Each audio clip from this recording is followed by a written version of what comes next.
Good morning. This is Courtney Howard. Could I please get an audio test to make sure I'm getting audio before we start? I'm the court reporter today. Yes, can you hear me? Wonderful. Thank you. Good morning. How are you, Miss Howard? Can you hear me? I'm very good. Thank you. Yes, I just had muted myself again. Good to see you, Miss McLeod.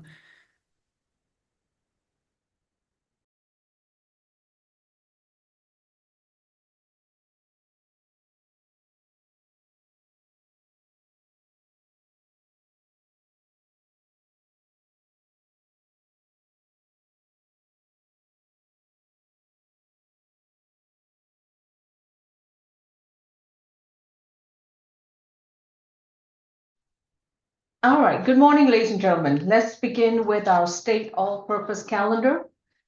This is for today, February 20th, 2025. My name is Judge Law. And we are going to address the pending misdemeanor cases with the State Court of Fulton County and to determine how the defendant would like to move forward with their case. These misdemeanor cases have recently been accused by the Solicitor General of Fulton County. And today, the defendant through counsel will advise us as to how they would like to proceed in terms of whether they would like to accept a plea recommendation from the prosecution or whether they would like to enter a not guilty plea and have the case reset for trial. Other matters that we may possibly address would be bond modifications, probation violations, bench warrants, as well as our competency calendar. If courtroom 2 is still connecting and folks still need to be brought in. All right. Ms. McLeod or Ms. Falk, any updates or changes to the calendar? None for me at this. I'm aware of, Your Honor. Good morning. Good morning. All right, none from Ms. Falk, nothing from Ms. McLeod. Okay. And let me see. Miss Falk, I sent you an email. I just saw. Well, I'm two. having my apologies. I'm having Odyssey issues this morning. It is fighting me every step of the way.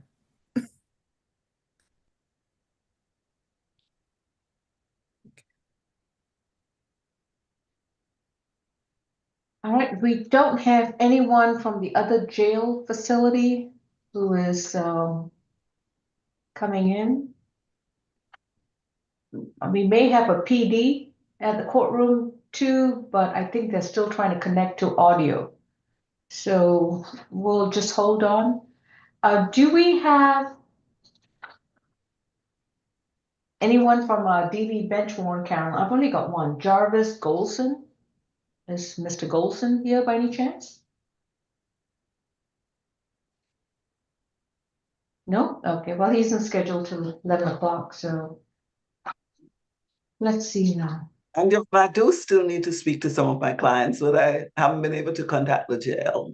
Yes. Do you have the position numbers on the calendar or any of them on the add-on? None of them are on the add-on, Your Honor. They're just on the regular calendar. All right. Let's see. Who would they be? Mr. Wilson, Cayman Wilson is one. Dante Adams. Jaquavius. Just a moment.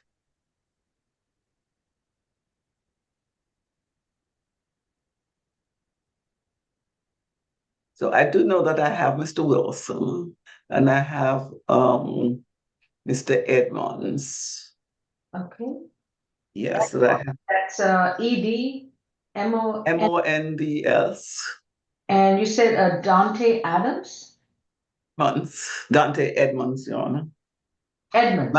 Yes, my other client is Mr. Wilson, Cayman Wilson, who I also still need to speak with. All right, we'll try to get you into a breakout with them. Dante Adams is position 1314. Yes, Your Honor, and I also have Mr. Just a moment. My computer is a little slow. That's okay. Yes, I also have Mr. Jaquavius Britton. Britton, okay. Yes. And Lynn Simpson. Okay, Jaquavis, Britton is position 3, just one position, I think. Yeah. And who was the last one, I'm sorry? Lynn Simpson, Simpson. Simpson. All right, so Britton is position 3, Edmonds is position 13 and 14, Wilson is position 48, and Lynn Perry Simpson is position number 41. Okay. Yes, Your Honor, those are my clients today, and I haven't spoken with any of them yet. Oh dear. All right. Your So, Honor, hmm, oh, sorry, I did not mean to interrupt. Please No. continue. yes, what is it, please? Your Honor, with your permission, may I go ahead and log off and restart my system to see if I can get my Odyssey back up working? Go ahead, please. And Thank you. I would recommend that to courtroom 2 as well. If they can log off and reconnect, their audio is just not connecting. I've got a couple of locations from Fulton County that are not connecting. So, let me see. Do I have any PDs on Zoom? And Miss Grace, Miss Strong, are there any issues with the Fulton County netbook right now from your end? Not other than Odyssey, but the internet, from what I'm using is working fine right now. Okay. All right. We'll just be in a brief recess until we find out who's going to connect on.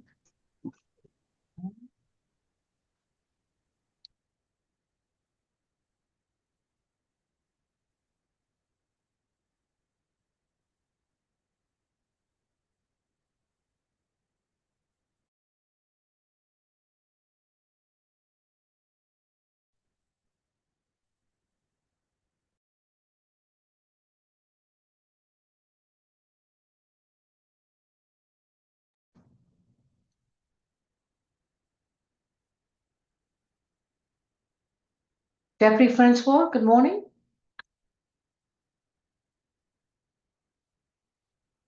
Good morning, Judge.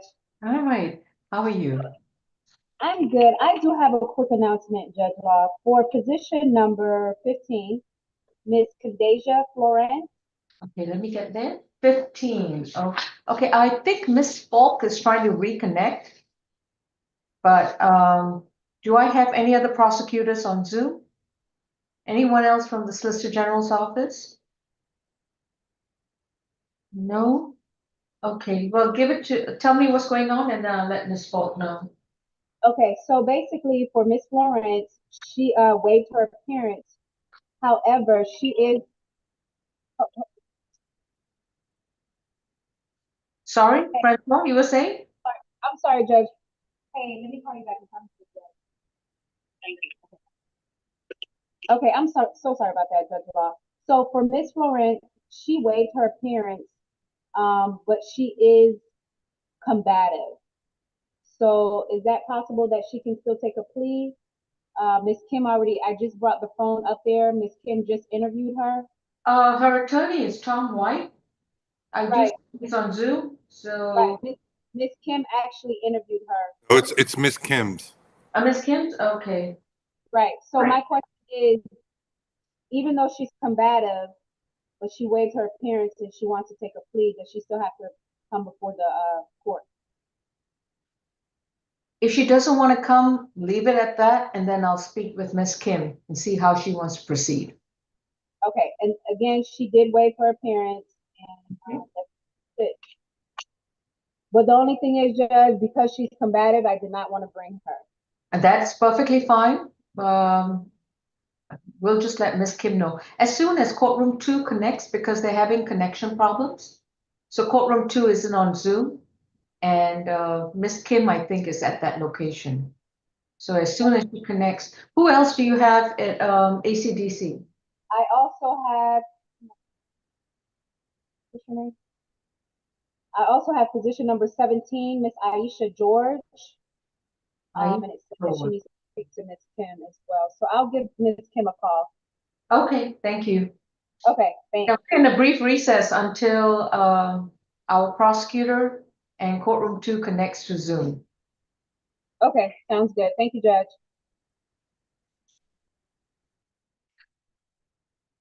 There we go.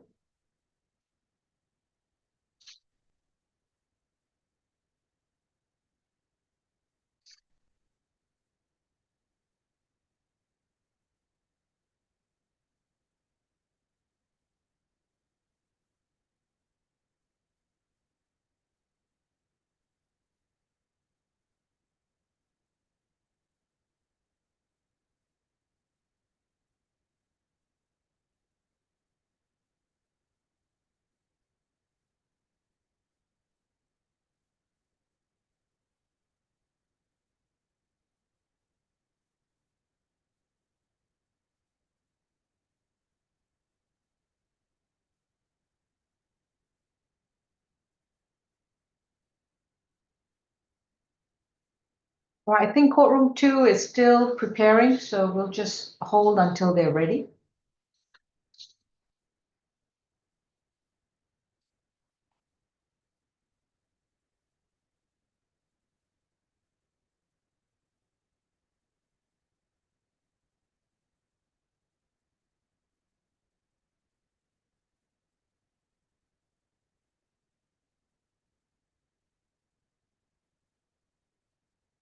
Miss Falk, can you hear me all right? Yes, Your Honor, I can hear you. All right, ACDC just appeared and position 15 refuses to come to the camera. And I'm going to, so once Miss Kim gets on Zoom, we will consult with her with regards how to move forward. I think the last is Florence. We're just waiting for courtroom 2 to be ready. They may be bringing folks in. So as soon as they sign on, hopefully we'll begin.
I guess, Judge, we're just waiting on Miss, we're ready here in, ACDC, but Miss Kim, I believe, is in courtroom too, so. Yeah, courtroom 2 is on Zoom. They are right now, I think, getting folks in. So as soon as they're ready, they should put on their video and sign on. And start their audio. Just wait Okay. for them to appear on via video and audio. Sounds good, Judge. Uh-huh.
All right, good morning, Ms. Kim. We good in courtroom 2? Yes.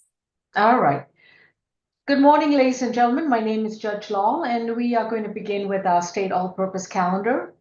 These are pending misdemeanor cases in which individuals have already had that first appearance.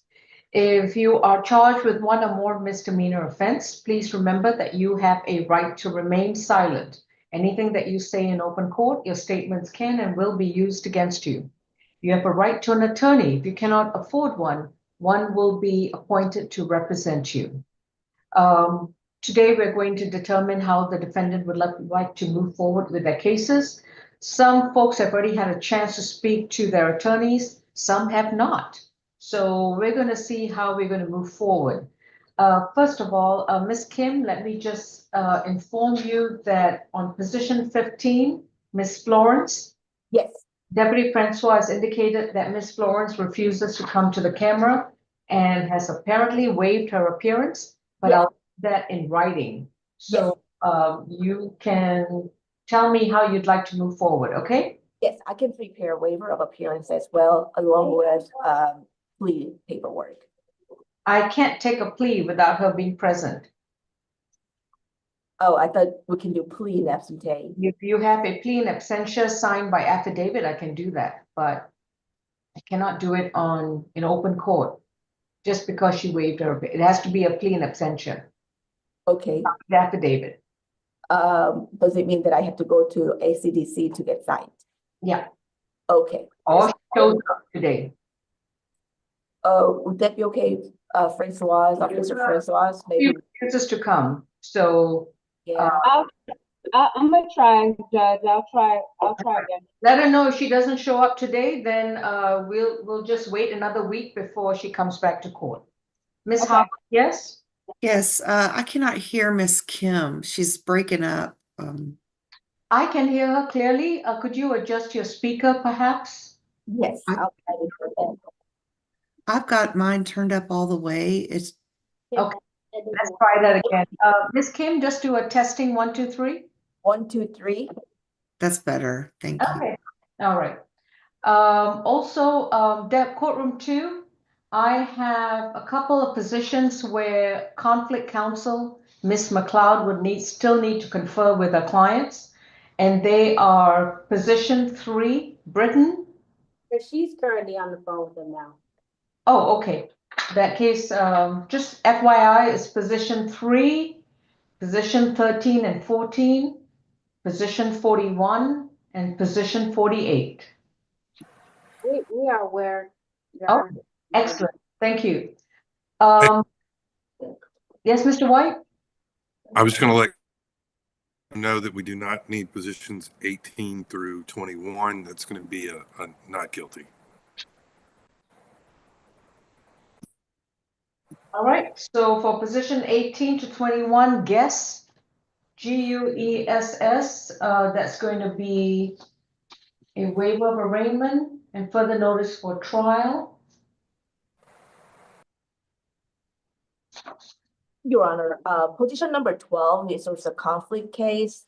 I was wondering that's gonna be handled by Attorney McLeod. Yes, as soon as she's available. That was my other question, but she's on the phone, so I'm going to hold on that. Yep. That was Drake, wasn't it? Yes, I think I told everybody here about 3 times already to be quiet. All right. Okay. I think I can begin with whoever's ready, either at ACDC or in courtroom 2. Your Honor, you can go with ACDC. All right. Francois, who do you have? I do have, before I start with this one, Judge, just to be clear, so she does want to take a plea, but she is combative. That's the reason why I was not going to bring her here. No, that's fine. If she doesn't want to come today, then we'll reset it 1 week. But if she wants to take a plea, she needs to be here. Otherwise, we'll reset it for 1 week for Ms. Kim to get her signature on a document so that not only can her presence be waived, but we can take a plea in absentia, which means that we can take a plea in her absence. But she would have to wait 1 week to do that. Correct. Because her Okay. attorney would need to get her signature for the plea. Got you. Okay, makes sense. We also have position number 17, Aisha George. Okay. And this Ms. George is represented by Ms. Kim. yes, Your Honor. And Ms. Kim, did you still need to speak with her, or are we good? We are good, Your Honor. Only thing is though, there's another case, 25 CR 0000672J, which will be on SAP Court February 25. I was wondering if we can combine all of them together as a global. Give me that case number again, please. 25 CR. 0000672J. Okay. And Ms. Falk, were you aware of the recommendation didn't include this other case? Were you aware of this other case? This is Miss George, Aisha George, position number 17. Yes, Your Honor. I was not aware, and actually in looking at the Odyssey system, it looks like she has 2 other open cases. Yes, it would be this particular case ending in 8227J, 25 CR 672J. Let's see, that's another one, Then 24. she has a 24 CR 7586. I can't see the last numbers on that. 7586J. 6J. Yeah. Miss Kim, 24 CR 007586J. Criminal trespass from November 9th, 2024. That's also scheduled for SAP on February 25th with Judge Morrow. And in that particular case, she's got a $2,000 signature bond through the jail. So it's all trespass, I think. It is. All right. Your Honor, I can generate a recommendation on these 2 cases in the next 5 to 10 minutes and send it to her. Okay. Francois, we have just discovered that Miss George has 2 other open cases. So if you can hold, Miss Kim will get in touch with her with the plea recommendation for all 3 cases, and then we can proceed with Miss George. So she does need to speak with Kim again? Yeah, because she's got two new, I mean, not new, but she's got 2 other open cases. And so I'm going to let Miss Kim communicate with her as soon as she gets the plea offer. Okay. All right. Sorry about that. We'll just hold for Miss George. And while you're waiting, if there can be any progress with Miss Florence, that would be great. Okay. Thank you, Judge. Thank you. Courtroom 2, which case shall we take up next? Position number 22, Mr. Gunter. Can you could go with that, please? I apologize. I can't hear the deputy at the jail on what number she's calling out. Position 22, Mr. Gunter. All right. And Mr. Chate, good morning. Morning, Your Honor. All right. I had an announcement that Raquan Gunter was going to be reset to the 11 a.m. calendar on February 27th. Are we going to reconsider that? Wasn't aware there was a request. We were going to go wait today. Position 27. Oh, 27? Oh, no, this is Gunter 22, excuse me. Oh, Gunter was need to speak. Sorry about that. Yes. Have you spoken to Mr. Gunter? Yes, I have, and we're ready to enter a negotiated plea. Okay. Oh, I think the next 2. Sorry about that. Okay. This is State versus Raquan Gunter, case number 25 CR 0000510D. Mr. Gunter has 6 traffic offenses stemming from a January 15th, 2025 incident in which he is charged with fleeing and attempting to elude a police officer, driving under the influence of alcohol and or drugs, driving while license suspended, failure to stop at stop sign, failure to obey traffic control devices, and failure to maintain lane or improper lane change. Mr. Gunter, you have the right to remain silent, as I've advised everyone. If you choose to say anything during the course of this civil proceeding, your statements can and will be used against you. You have a right to an attorney. If you cannot afford one, Mr. Chate will be representing you. May I place you under oath for purposes of the plea? Do you solemnly swear and affirm the testimony you provide will be the truth to the best of your knowledge? Yes, ma'am. All right. So, Mr. Chate, this plea offer includes additional jail time as well as probation, correct? Correct. Okay. Ms. Falk, what's the recommendation? Yes, Your Honor. The state's recommendation on count 1 is 12 months served, 120 days. Credit for time served, 22 days. That's from January 30th, 2025 until today. Balance probated, $1,000 fine. Count 2, the DUI, is the same sentence, 12 months, serve 120 days, credit for time served 22 days. That is to run concurrent with count 1, 40 hours of community service, ADET, DUI risk reduction, victim impact panel, and a $500 fine. Count 3 is 12 months served 26 days, credit for time served 22 days, balance probated, and a $1,000 fine. Counts 4 through 6 are time served. That's all for the state. We do ask the defense to stipulate to venue, factual basis, and identification for the purposes of the plea. Mr. Chate? We stipulate. All right. And does your client accept these terms? He accepts them. All right. Ms. Falk, or if a pretrial officer is available, is this Mr. Gunter's first DUI? And let me just take a look really quickly, Your Honor. I believe it's his first DUI, but not his first fleeing and eluding, but I just need to take a look to remind myself.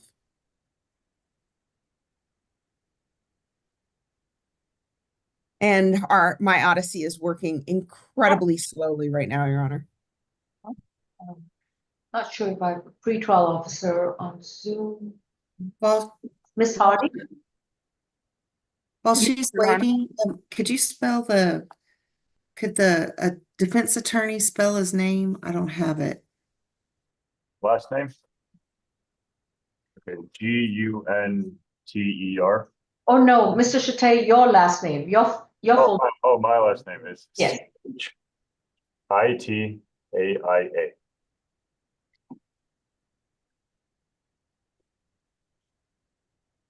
Ms. Hardy, Okay.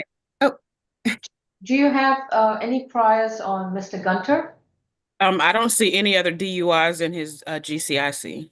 Okay. Anything else, Ms. Falk? no, Your Honor. He does have a history. Pretrial is right. He doesn't have any other DUIs. However, he does have some probation violations, driving while license suspended charges, parole violation, theft by shoplifting conviction from 2022, where he got a 10-year probationary sentence, and a year in jail. Let's see, a fray, another theft by shoplifting. So I think it was his history, if I'm not mistaken, is why I based my recommendation the way I did, as well as the facts about the fleeing and eluding itself. Okay, so I'm just trying to figure out whether he's got any of the holds. So I do see he has a hold, at least from January 15th, 2025. Right, from Richmond County. It looks like that still is in place with a no bond. That's what the concern is. Okay. So, Mr. Gunter, if you decide to take this plea offer, you would have to finish your jail time at the Fulton County Jail, your additional jail time. And then if Richmond County comes and picks you up, if the hold is still pending at that time, then you'll be transferred to Richmond County to face whatever you have holding you there. And once you resolve the Richmond County matter, then you will have to report to Fulton County Probation within 48 hours of being released. Has that been explained to you? Yes, ma'am. Okay, as long as you understand that. Gunter, have you consumed any medicine or alcohol recently? No, ma'am. And have you understood what's been going on with your cases, your holds, and so forth, and your reporting to probation? Your Honor, my client has a question. Could we? All right, go ahead, if he wants to confer with you.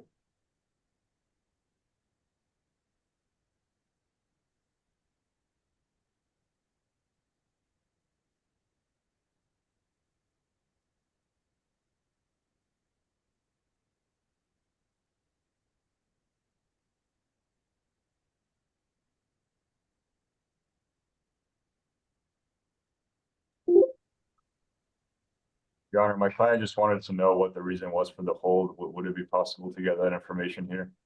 Oh, Your Honor, it looks from the jailing like there was a previous case. There is a case number. It says 23 RCM C 00187. Looking at the documents to see what the hit confirmation says.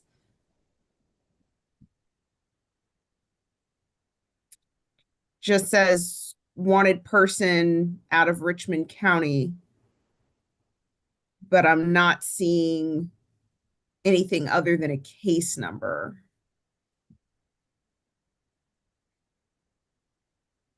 Your Honor, our records are showing it's an FTA in Richmond County. Do you know for what particular charge? Do we It have? it doesn't list the charge. It just says FTA. Okay. That's what it is, Mr. Chate. That's all we have. A case number from Richmond County and a hit confirmation, date of birth. See if this can, yeah. January 14th, 1997.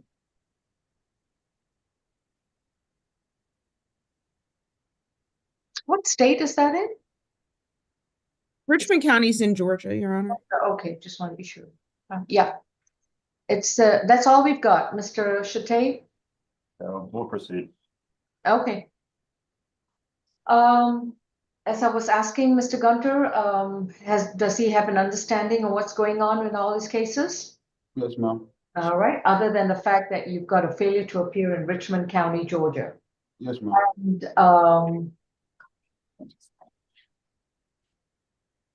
all right. And are you satisfied with your attorney? Yes, ma'am. If you decide to accept this plea offer and enter this enter a guilty plea to these charges, you would have to give up your constitutional right to a trial.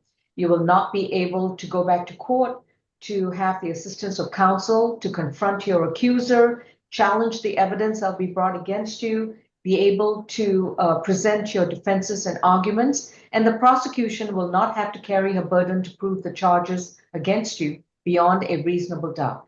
Are you prepared to waive these rights? Yes, ma'am. And do you understand that as a result of entering this plea, that points will be added to your driving history that can trigger a license suspension? Yes, ma'am. Pleading guilty to DUI and driving while license suspended will also further extend your time for license suspension. Yes, ma'am. And do you understand that I'm exercising my discretion and requiring that you are not allowed to reinstate your driver's license while you are on probation for this case? Yes, ma'am. Are you still prepared to move forward with the plea? Yes, ma'am. Are you doing so freely, willingly, and knowingly? Yes, ma'am. Okay. How do you plead to, and I'm just going to list off the 6 charges and then you let me know. Fleeing or attempting to elude a police officer, driving while under the influence, driving while license suspended, failure to stop at a stop sign, failure to obey a traffic control device, and failure to maintain lane or improper lane change. How do you plead to these 6 traffic charges? No. Your Honor, the state is not agreeable to a NOLO on this. Oh, guilty. All right. There seems to be a discrepancy. Mr. Chate, was your client under the impression that it was going to be a NOLO plea? We spoke about it. My understanding it was going to be a guilty plea at the end of our conversation, but well, Mr. Gunter, the state is not willing to accept a NOLO plea, so we're back to square one. Yes. Would you like to have a trial instead? No, I'll plead guilty. All right. Again, how do you plead to these 6 misdemeanor offenses? Guilty. The sentence for the fleeing or attempting to elude is going to be 12 months to serve 120 days, credit for time served 20 days. The balance will be on probation. You report to probation within 48 hours, where you will need to pay a $1,000 fine for this charge.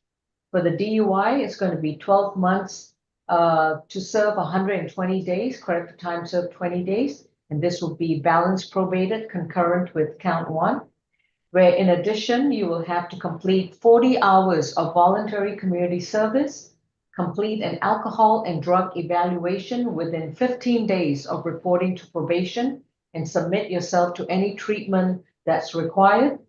You'll need to complete a risk reduction program within 60 days of reporting to probation, attend one victim impact panel, and pay an additional $500 fine. For driving while license suspended, your sentence is 12 months to serve 26 days, credit for time served 22 days, balance probated concurrent with count 1, where you would have to pay an additional $1,000 fine. For the failure to stop at a stop sign, failure to obey a traffic control device, and failure to maintain lane, those would be time served to serve 26 days, credit for time served 22 days. In total, once you've completed your matter in Richmond County, Georgia, you will report to Fulton County Probation within 48 hours.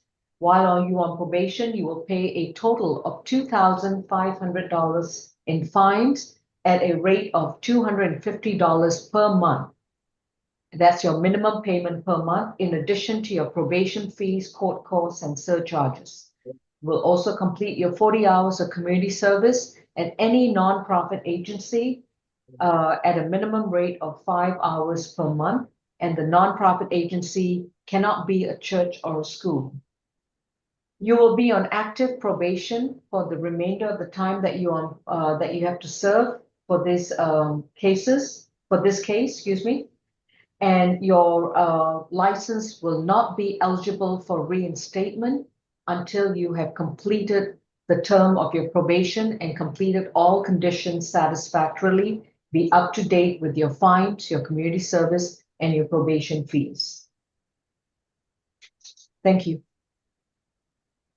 Judge, before we move on, for count 1 and 2, it's 22 days, not 20, right? Or is it 20? I'm sorry, it's 100 to serve 120 days, credit for time served 22 days. 22 Okay, days. I just wanted to make sure. All right, thank you.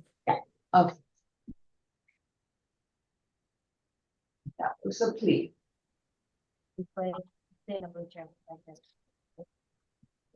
Next case.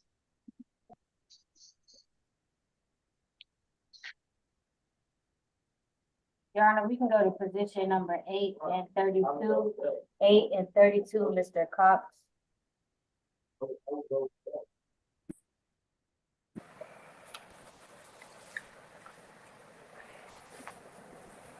Mr. White, have you had a chance to speak to Mr. Cox?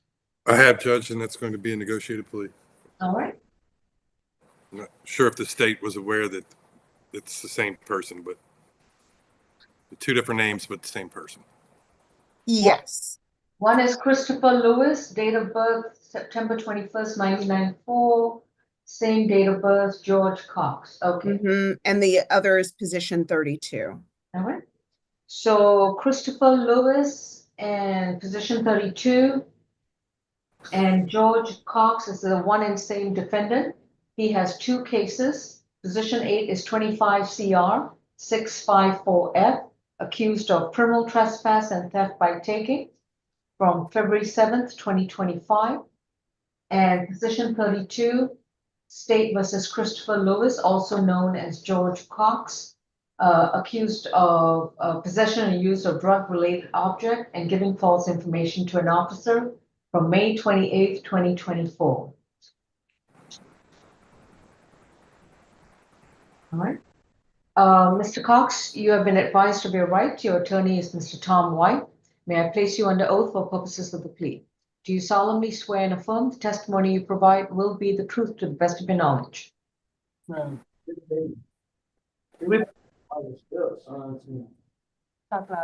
Yes, ma'am. Mr. Cox, you'll need to speak louder because somebody else. Yeah. Excellent, thank you. Ms. Falk, what's the recommendation for this defendant? Position 8, Your Honor, count 1, criminal trespass, 12 months, concurrent with count 2. Stay away from Foxtail Coffee Company, located at 1230 West Peachtree Street in Atlanta. Count 2, 12 months, served 28 days, credit for time served 14 days.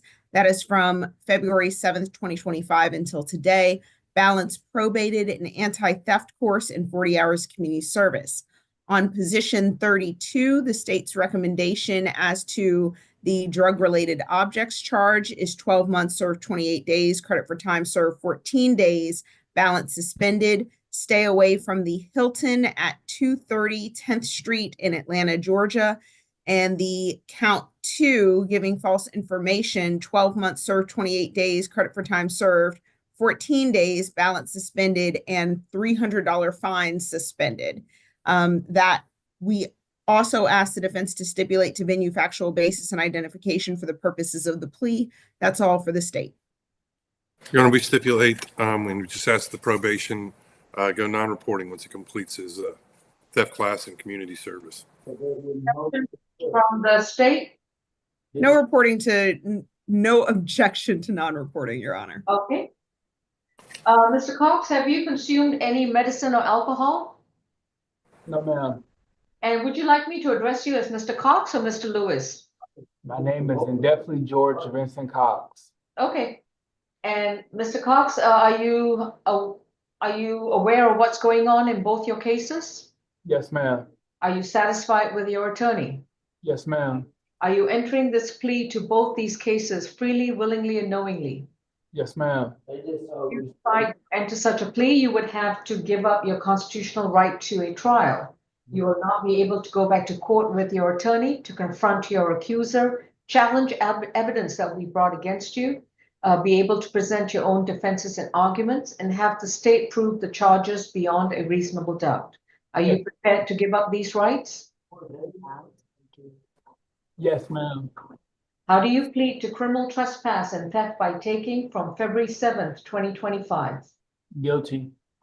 Your sentence for that case is going to be 12 months to serve 28 days, credit for time served 14 days, balance on probation. While you're on probation, you're to stay away from Foxtail Coffee Company at 1230 West Peachtree Street in Atlanta, Georgia. On count 2, it's 12 months to serve 28 days, credit for time served 14 days. And that will be also on probation. While you're on probation, you will complete an anti-theft class at your expense, and you must complete the class within 60 days of being released and reporting to probation. You will also complete 40 hours of voluntary community service at any nonprofit agency that is not a church and not a school, and you must do your community service at a minimum rate of 5 hours per month, beginning with the first month. Mr. White, does your client have any holes? Not that we're aware of, Judge. All right. If he has no holes, then he will report to probation on Monday. And that would be February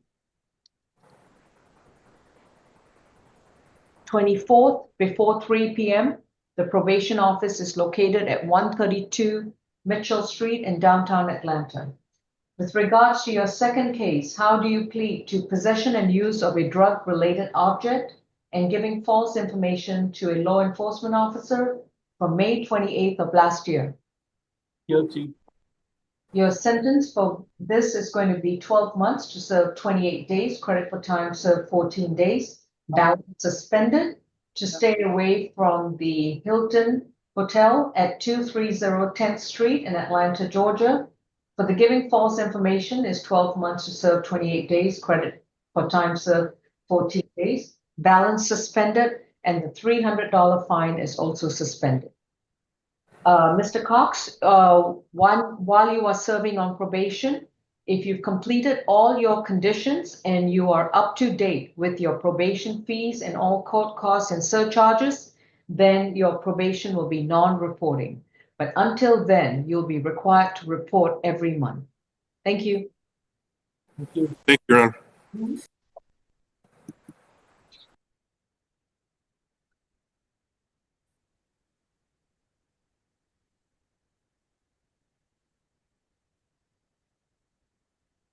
Courtroom 2. Ms. Falk, have you had a chance to email Ms. Kim the global plea offer for Ms. Aisha? I did.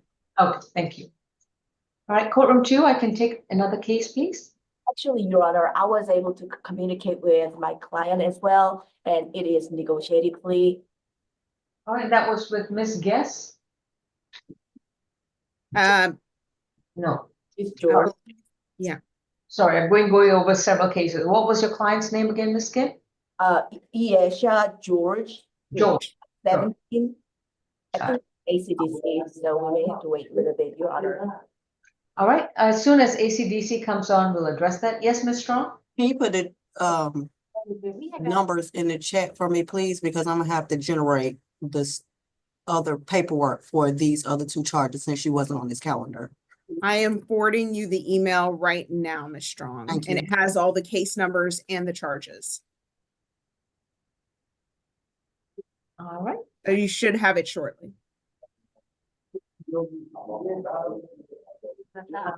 We're just waiting on courtroom 2. So as soon as we can get started. You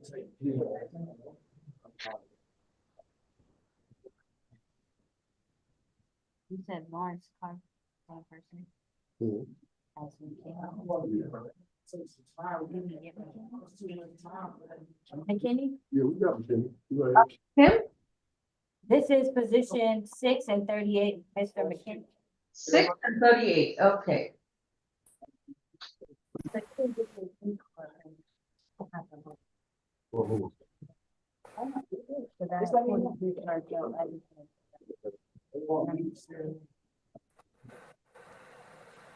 White, is that your client, Lawrence Clark?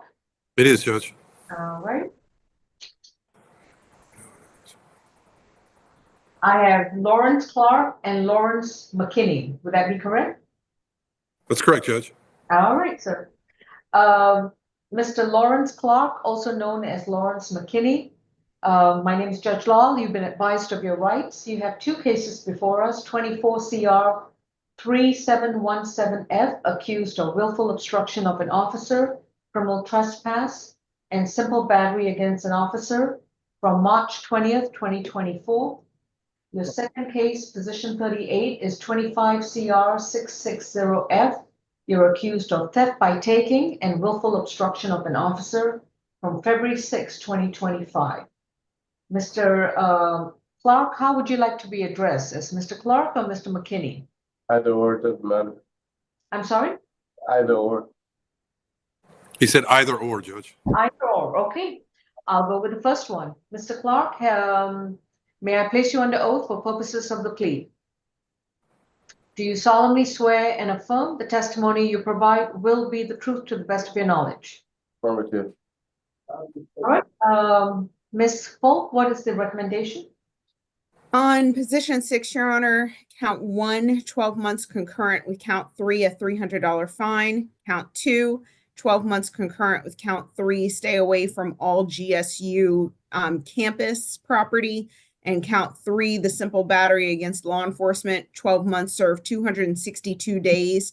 Credit for time served 131 days. So the defendant was in jail from March 21st of 2024 to July 17th of 2024, and then again from February 7th, 2025 until today. Balance probated, 12 weeks anger management, 40 hours community service, and no firearms. On his next position under McKinney, which is position 38, the state's recommendation is on the theft by taking, 12 months served 28 days, credit for time served 14 days, balance probated, and anti-theft course, no further contact with Michael Beecham, stay away from the Home Depot at 650 Ponce de Leon in Atlanta, Georgia. On the obstruction charge, 12 months served 28 days, credit for time served 14 days, balance probated, and a $300 fine. We do ask the defense to stipulate to venue, factual basis, and identification for the purposes of the plea. That's all for the state. We also would like to sound from Michael Beecham if he is here in court today. Mr. Beecham, if you want to address the court, you need to unmute and start your video. No? Okay. Mr. White, do you so stipulate to the factual basis of venue and ID? We do, Your Honor. We just had the probation go to non-reporting once he completes his requirements. All right. Ms. Falk, I just want to confirm, is in addition to the 40 hours of community service and the 12 weeks of anger management, Mr. Clark or Mr. McKinney is also required to pay up to $600 in fines? That is correct, Your Honor, since they are two separate offenses of willful obstruction. Also, due to his history, we are not agreeable to non-reporting for this defendant. All right, and what is that history? So let's see. Again, just give me a moment. My Odyssey is finally working a little faster today.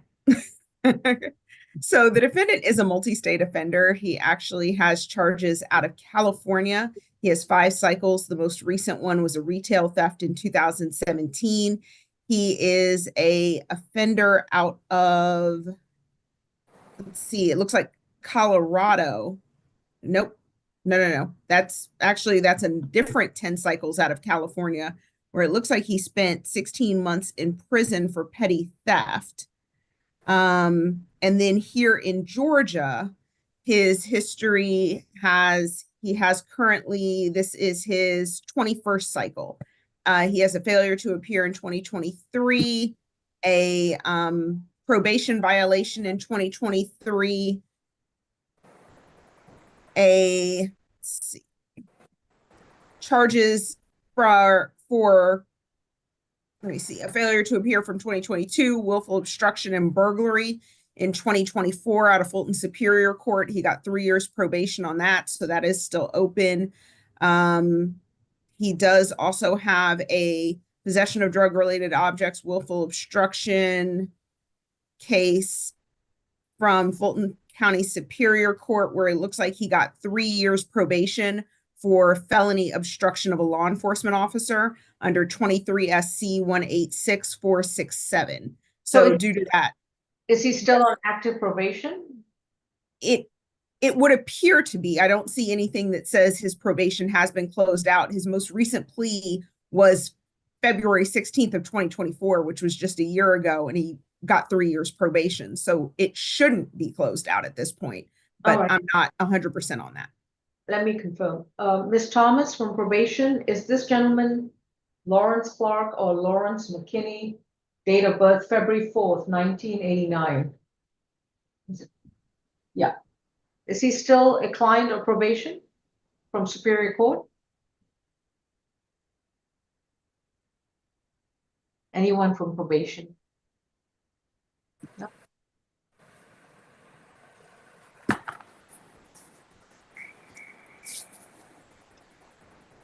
Mr. White, I'm not sure if your client is still on active probation in Superior Court, but given his 40 arrest cycles, being a multi-county offender, he'll be required to report to probation every month. Thank you, Your Honor. All right. Mr. Clark or Mr. McKinney, would you still like to move forward with this plea? Affirmative. Okay. Have you consumed any medicine or alcohol? That's what I know of. That's my knowledge. All right, Mr. Clark, sit up straight and you'll need to give me some straight answers, okay? Otherwise, I'll be glad to reset this for 1 week until I'm comfortable with your responses. So I'm going to ask you again. Have you recently, in the last 48 hours, consumed any medicine or any alcohol? No. Repeat your response. No. I'm aware of what's going on in both your cases. Affirmative. Are you satisfied with your attorney? Affirmative. And are you entering a guilty plea to both these cases freely, knowingly, and voluntarily? Affirmative. If you decide to plead guilty to these charges, you will have to give up your constitutional right to a trial. You will not be able to go back to court to confront your accuser, challenge evidence that'll be brought against you, have your attorney assist you to present your defenses and arguments, and have the state carry her burden to prove the charges against you beyond a reasonable doubt. Are you prepared to give up these rights? Affirmative, Your Honor. In case 24 CR 3717F, how do you plead to willful obstruction of an officer, criminal trespass, and simple battery against an officer from March 20th, 2024? Guilty. Your sentence is going to be 12 months, which is going to be concurrent with count 3, with a imposition of a $300 fine. On count 2 is 12 months concurrent with count 3, and to stay away from all Georgia State University property. On count 3, it's going to be 12 months to serve 262 days, credit for time served 131 days. So you have just over 6 more months to serve in Fulton County probation. And you will report to probation on Monday, February 24th before 3 p.m. Probation's located at 132 Mitchell Street in downtown Atlanta. While you're on probation. I apologize, Your Honor. Yes, sir. What's your question? Is it felony probation or misdemeanor probation? This would be misdemeanor probation. I don't know if you still have active felony probation. That you will have to take up with your probation officer. Affirmative. But this is a whole new probation, completely separate from Superior Court. And while you are on misdemeanor probation, you will complete 12 anger management classes, and you will enroll in those classes within 45 days of reporting to probation. You will also do 40 hours of community service at a minimum rate of 5 hours. No, you've got just 6 months left. So I'm going to require you to do a minimum of 10 hours per month until all 40 hours are completed. At all times, you're not allowed to own or possess any firearms. With regards to your second case, 25 CR 660F, how do you plead to theft by taking and willful obstruction of an officer from February 6, 2025? Guilty. Repeat. Guilty. Your sentence on the theft by taking is 12 months to serve 28 days, credit for time served 14 days. And again, you'll be on probation. During that time of probation, you will complete an anti-theft class, and you must enroll in that class within 90 days of being on probation. And you must complete that class to the satisfaction of your probation officer. At all times, you are to have no contact with Michael Beecham, and to stay away from all Home Depot stores, including the Home Depot store at 650 Ponce de Leon in Atlanta, Georgia. With regards to the obstruction charge, that will be 12 months to serve 28 days, credit for time served 14 days, concurrent with count 1, where you will have an additional $300 fine.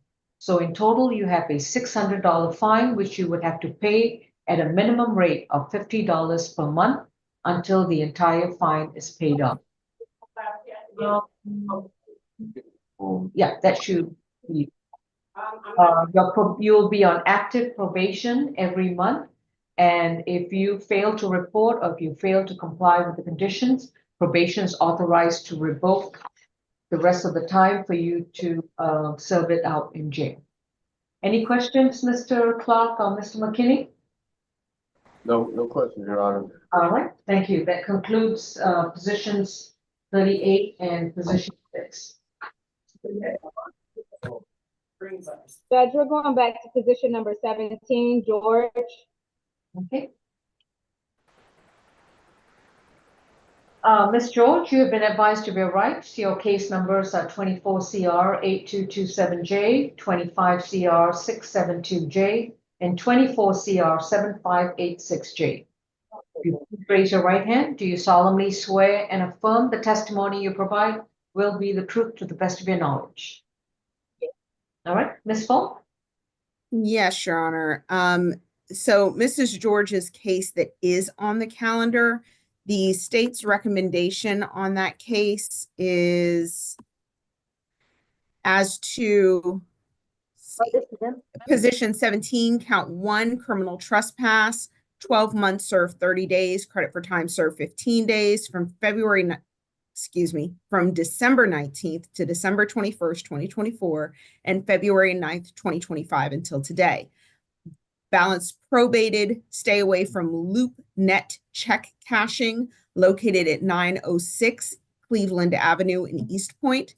Count 2 is going to be the willful obstruction, 12 months concurrent with count 1. There will also be a $300 fine. As to her remaining cases, Your Honor, 24 CR 007586J. That is a criminal trespass offense. The state's recommendation is 12 months served, 24 days, credit for time served 12 days, balance suspended. She is to stay away from the Skyline Laundromat located at 761 North Central Avenue in Hapeville. The next case 25 CR 672J.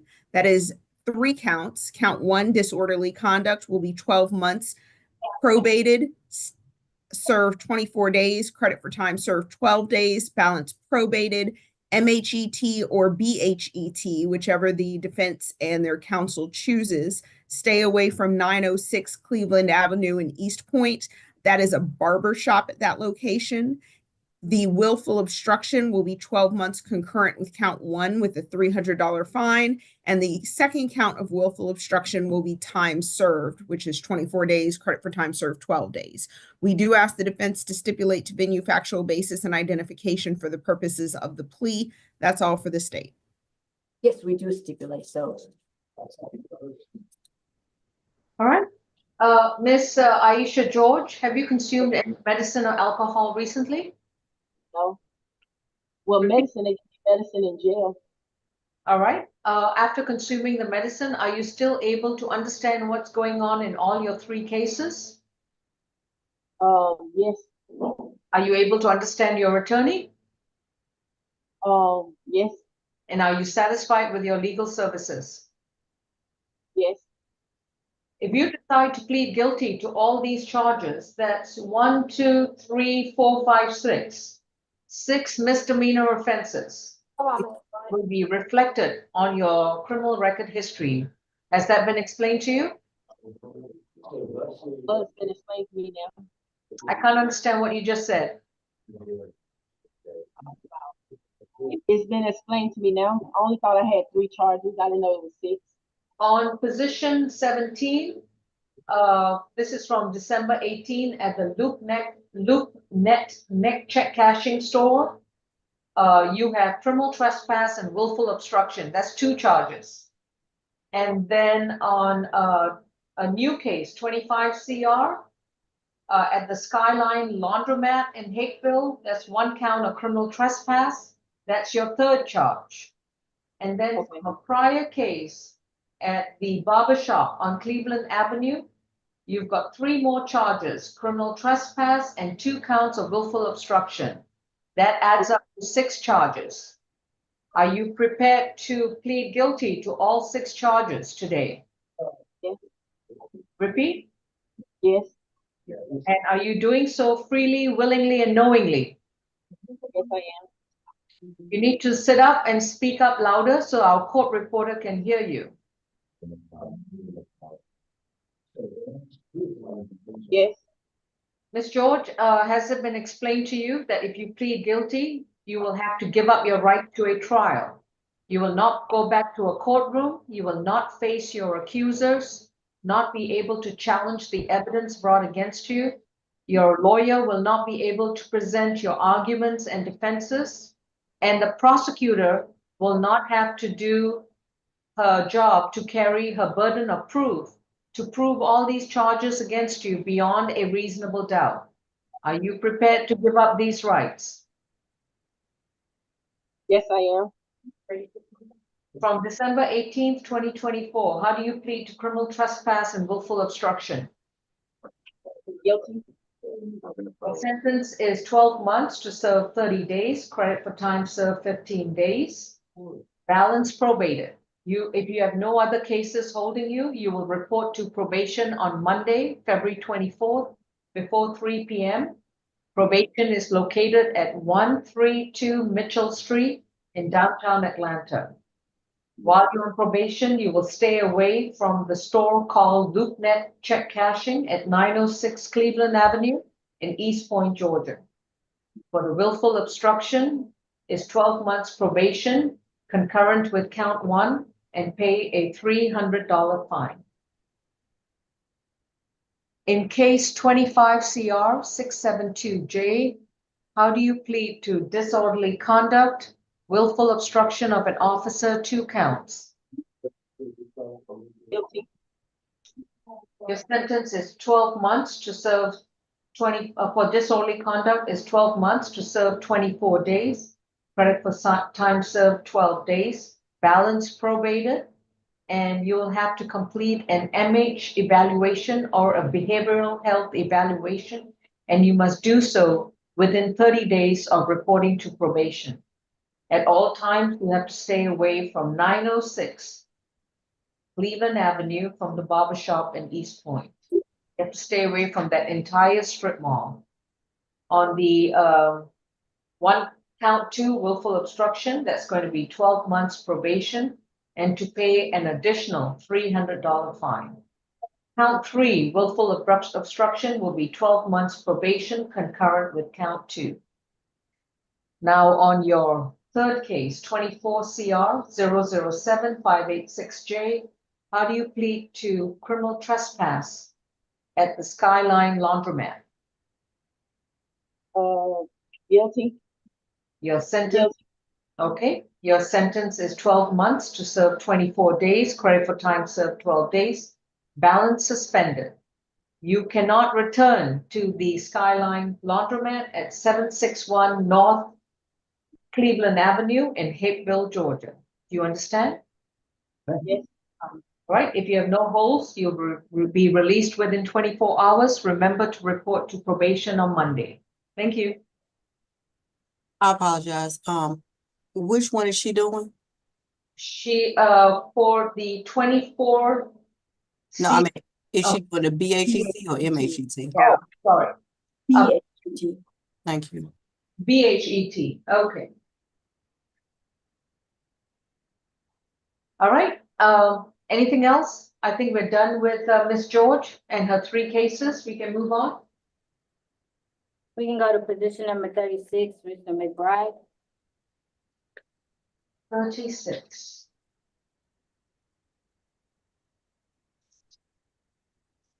Is Mr. McBride at the medical unit? This is Mr. Drake, position 12. He's also Miss McLeod client. Okay, I'll be with Mr. Drake shortly. We have Glenn Washington McBride in courtroom 2. He is case number 25 CR 612D, accused of theft by shoplifting from February 5th, 2025. And yeah, that's his only case. Mr. McBride, you've been advised of your rights. May I place you under oath for your plea? Do you solemnly swear and affirm the testimony you provide will be the truth to the best of your knowledge? Yes. Repeat. Yes, ma'am. Thank you. Ms. Falk? Yes, Your Honor. With Mr. McBride, he on the theft by shoplifting, the state's recommendation is 12 months served, 32 days. Credit for time served, 16 days. That is balance probated, anti-theft course, $500 fine, or 50 hours of community service. Stay away from 4401 Fulton Industrial Boulevard in South Fulton. We do ask the defendant stipulate to venue factual basis and identification for the purposes of the plea. That's all for the state. My client would like to choose 50 hours of community service, and we stipulate so. Mr. McBride, have you consumed any medicine or alcohol? No, ma'am. Have you understood what's going on in your case? Yes. And are you satisfied with your attorney? Yes, ma'am. If you decide to enter this plea, you would have to give up your right to a trial. You will not be able to confront your accuser, challenge the evidence brought against you, and the prosecution will not have to prove the charges beyond a reasonable doubt. Are you prepared to give up this right? She told me 50 hours of community service. Yes, that would be your sentence. You would need to be on probation. You would need to complete an anti-theft class at your expense. You would need to do 50 hours of community service, and you're required to stay away from the entire strip mall at 4401 Fulton Industrial Boulevard. So I'm going to ask you again, if you decide to enter this plea, you would have to give up your right to a trial in front of a judge or a jury, which means not confronting your accuser, not being able to challenge the evidence, and the prosecution won't have to prove the charges or the charge beyond a reasonable doubt. Are you prepared to give up your constitutional rights to a trial? Yes. Repeat. Yes. How do you plead to one count of theft by shoplifting from February 3rd, 2025? Guilty. Your sentence is going to be 12 months to serve 32 days, credit for time served 16 days. If you have no other cases holding you at the jail, you'll be released within 24 hours, but you must report to the Fulton County Probation on Monday, February 24th before 3 p.m. The probation office is located at 132 Mitchell Street in downtown Atlanta. While you're on probation, you will complete an anti-theft class, and you must enroll in that class within 60 days of being released and pay for the class out of your own pocket and present your certificate of completion to your probation officer. You're also required to complete 50 hours of voluntary community service at a minimum rate of 5 hours per month. You can do your community service at any nonprofit agency that's not a church and not a school. At all times, you're required to stay away from the entire complex, identified as 4401 Fulton Industrial Boulevard in South Fulton, Georgia. You'll report to probation every month until your term is over. Thank you. How do I get the address? I'll give you. All right. Moving on to the medical unit, we have Mr. Drake. Your Honor, Mr. Drake is not my client. I heard someone say that he was my client. Okay. Mr. Calvin Drake, I've got a note that he has to be represented by conflict. Okay. Kim or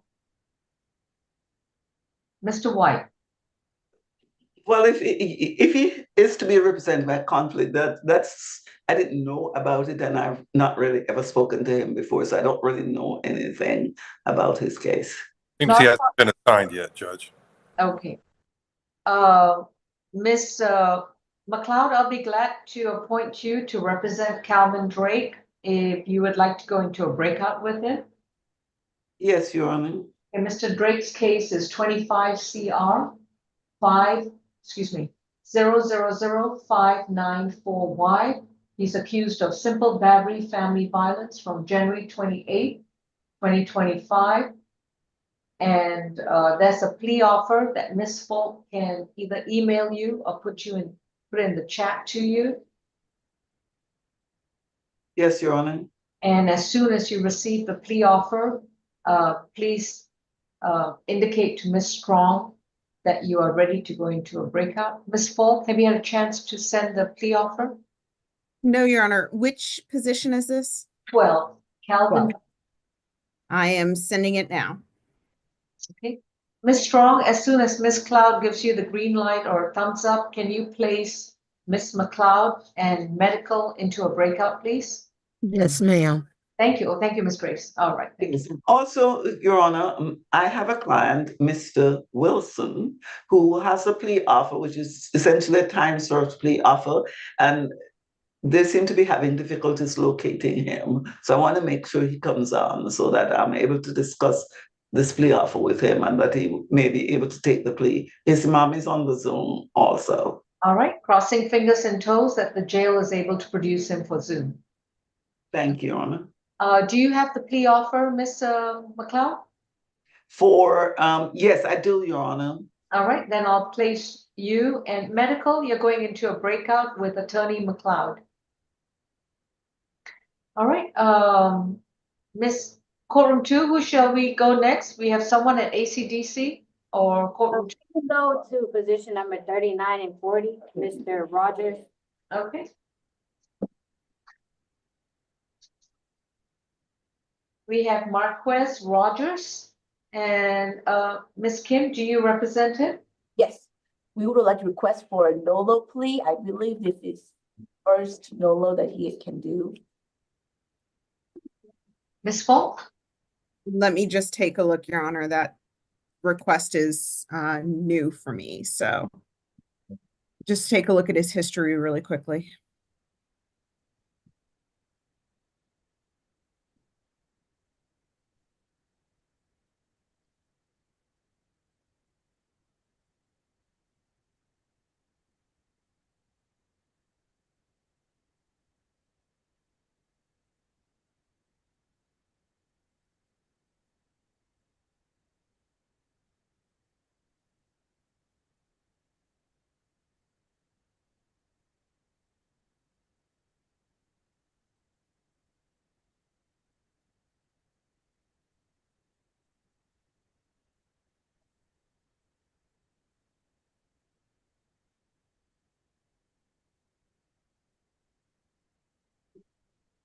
And Your Honor, just to let you know, I went through his GCIC, but it is apparently a lot of time expired restrictions.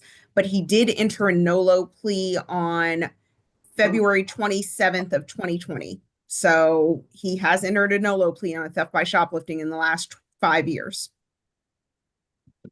Request for a NOLO please denied.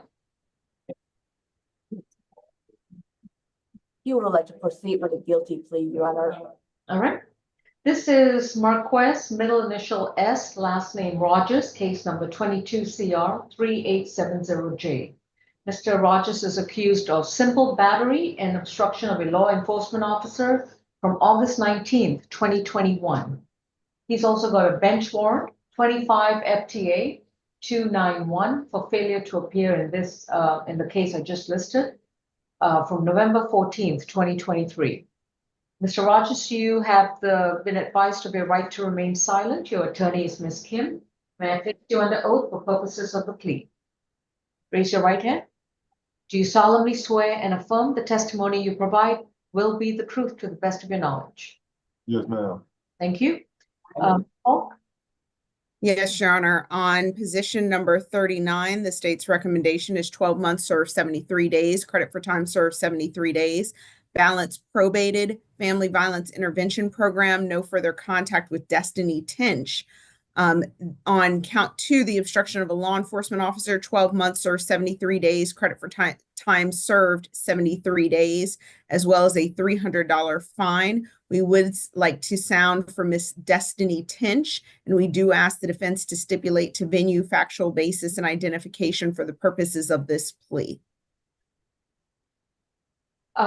Ms. Tinch, if you're on Zoom, this will be the time to start your video and unmute. And Ms. Kim, do you so stipulate? Yes, Your Honor. I would like to request that probation to be non-reporting once the condition becomes completed.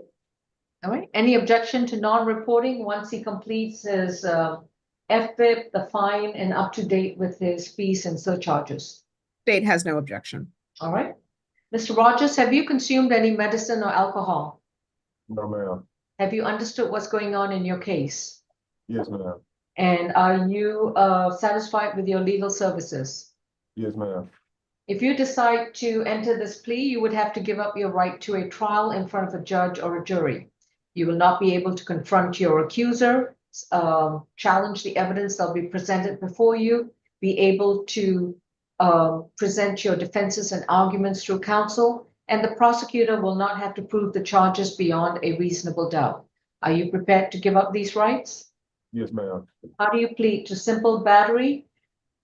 Is this family violence, Ms. Falk?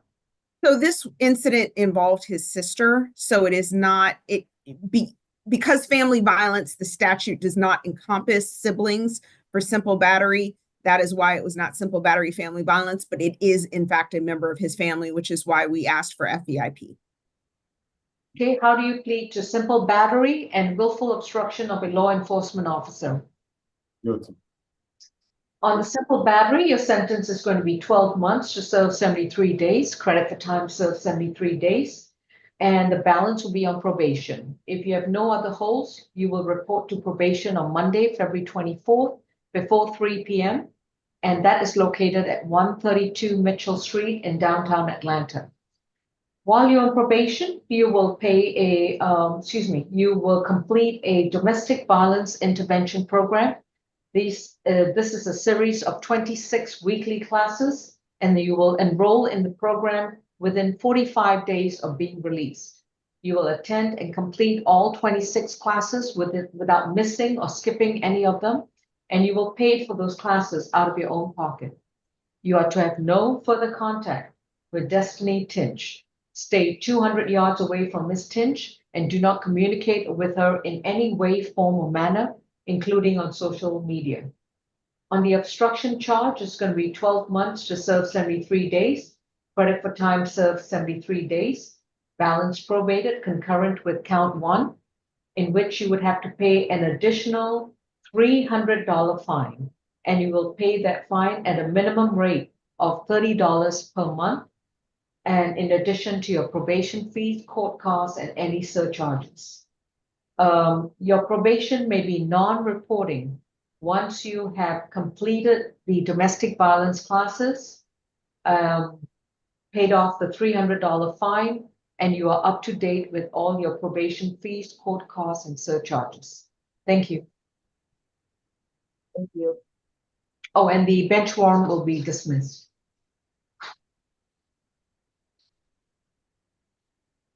Judge, this is gonna be an add-on, Marquel Davis. You take it right now. Right?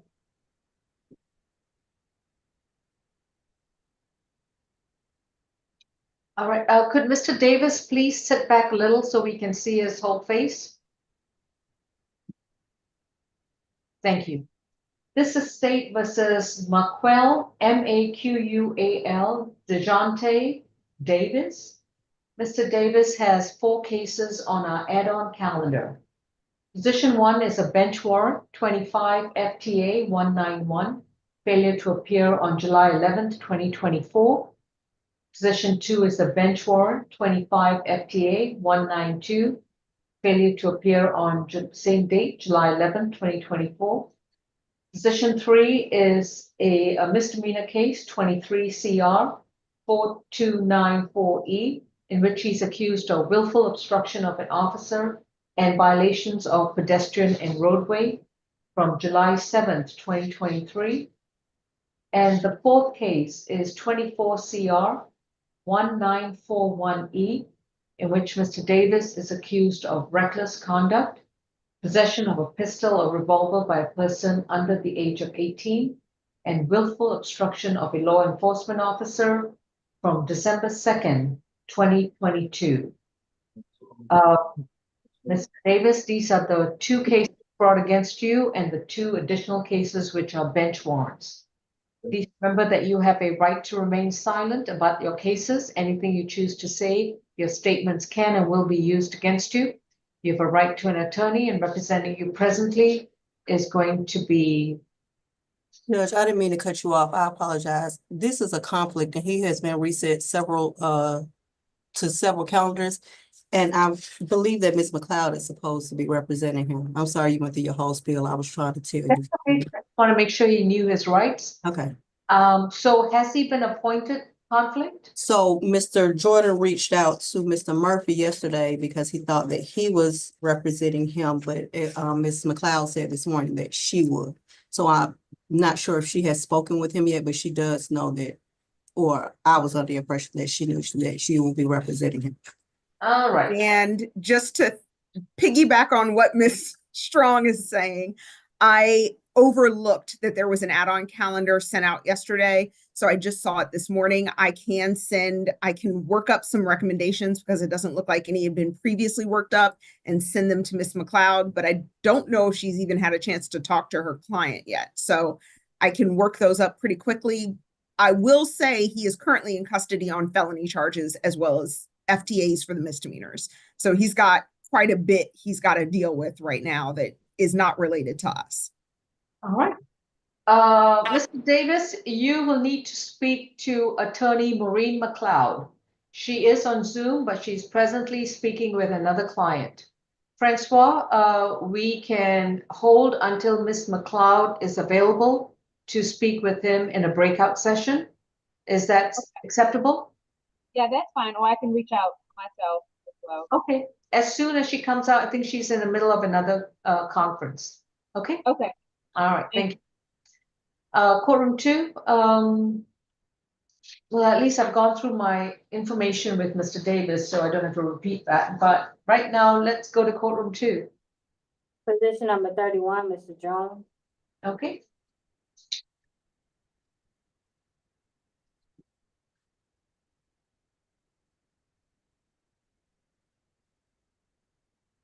What was the number? 31. This is that. Oh, okay. That's his only case. All right. This is State versus Cornelius Jones, accused of disorderly conduct from February 6, 2025, under accusation 25 CR 655F. Mr. Jones, you've been advised of your rights, and your attorney is Mr. Chate. Mr. Shate, how are we proceeding, please? We're proceeding with the negotiated plea. All right, sir. Mr. Jones, please raise your right hand. Do you solemnly swear and affirm the testimony you provide will be the truth to the best of your knowledge? Yes. Thank you. Ms. Falk?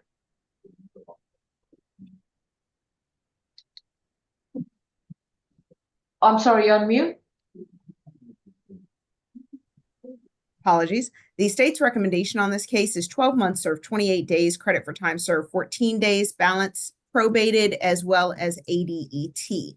The state does ask the defense to stipulate to venue, factual basis, and identification for the purposes of this plea. That's all for the state. Mr. Shate? We stipulate. All right. Mr. Jones, have you consumed any medicine or alcohol recently? No, ma'am. Have you understood what's going on in your case? Yes, ma'am. And are you satisfied with your legal services? Yes, ma'am. If you decide to enter a guilty plea to disorderly conduct, you would have to give up your constitutional right to a trial. You will not be able to confront your accuser, be able to challenge evidence brought against you, and the state won't have to prove the charge beyond a reasonable doubt. Are you prepared to give up these rights? Yes, ma'am. Are you entering a plea freely, willingly, and knowingly? Yes, ma'am. How do you plead to one count of disorderly conduct? Guilty. Your sentence is going to be 12 months to serve 28 days, credit for time served 14 days. You will report to probation on Monday, February 24th, before 3 p.m. The terms of the plea require you to undergo an alcohol and drug evaluation and submit yourself to any treatment, counseling, or medication as the evaluator requires. You may do so at any healthcare provider, including at 10 Park Place, and you would need to do this within 30 days of being released from jail. Do you understand, sir? Yes, ma'am. If there is no treatment or counseling or any kind of required, in other words, the evaluator presents a letter to your probation officer that no further treatment is required, then your probation will be non-reporting. Understood? Yes, ma'am. So get your evaluation done, get the letter. If no treatment's required, then your probation's non-reporting. But if treatment's required, you need to undergo that before your probation can be non-reporting. Best of luck. Yes, ma'am. Thank you.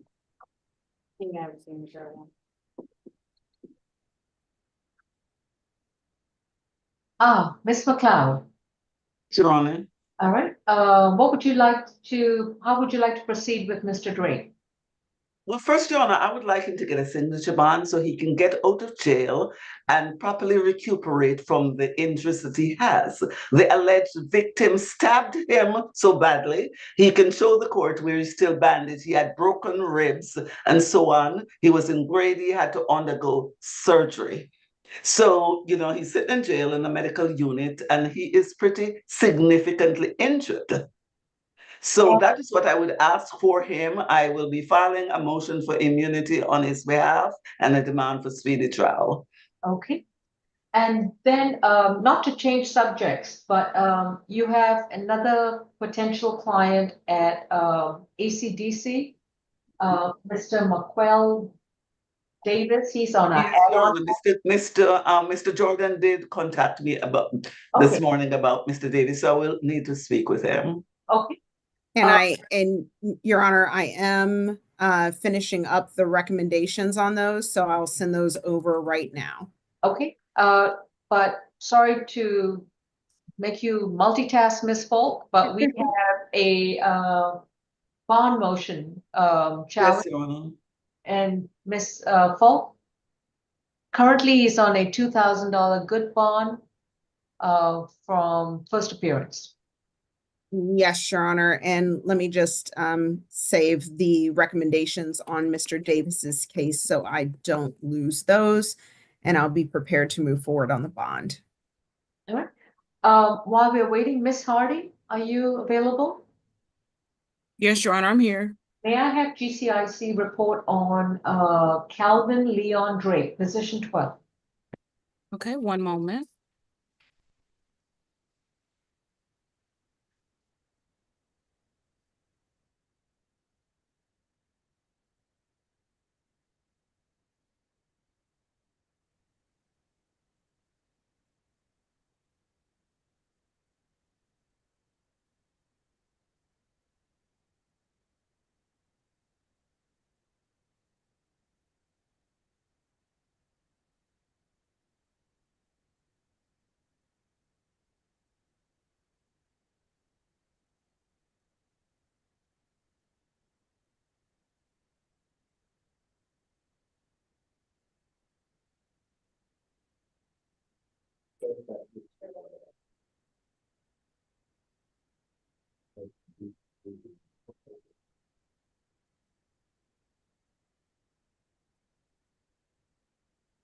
Or Ms. Falk, if you have it, that'd be great too.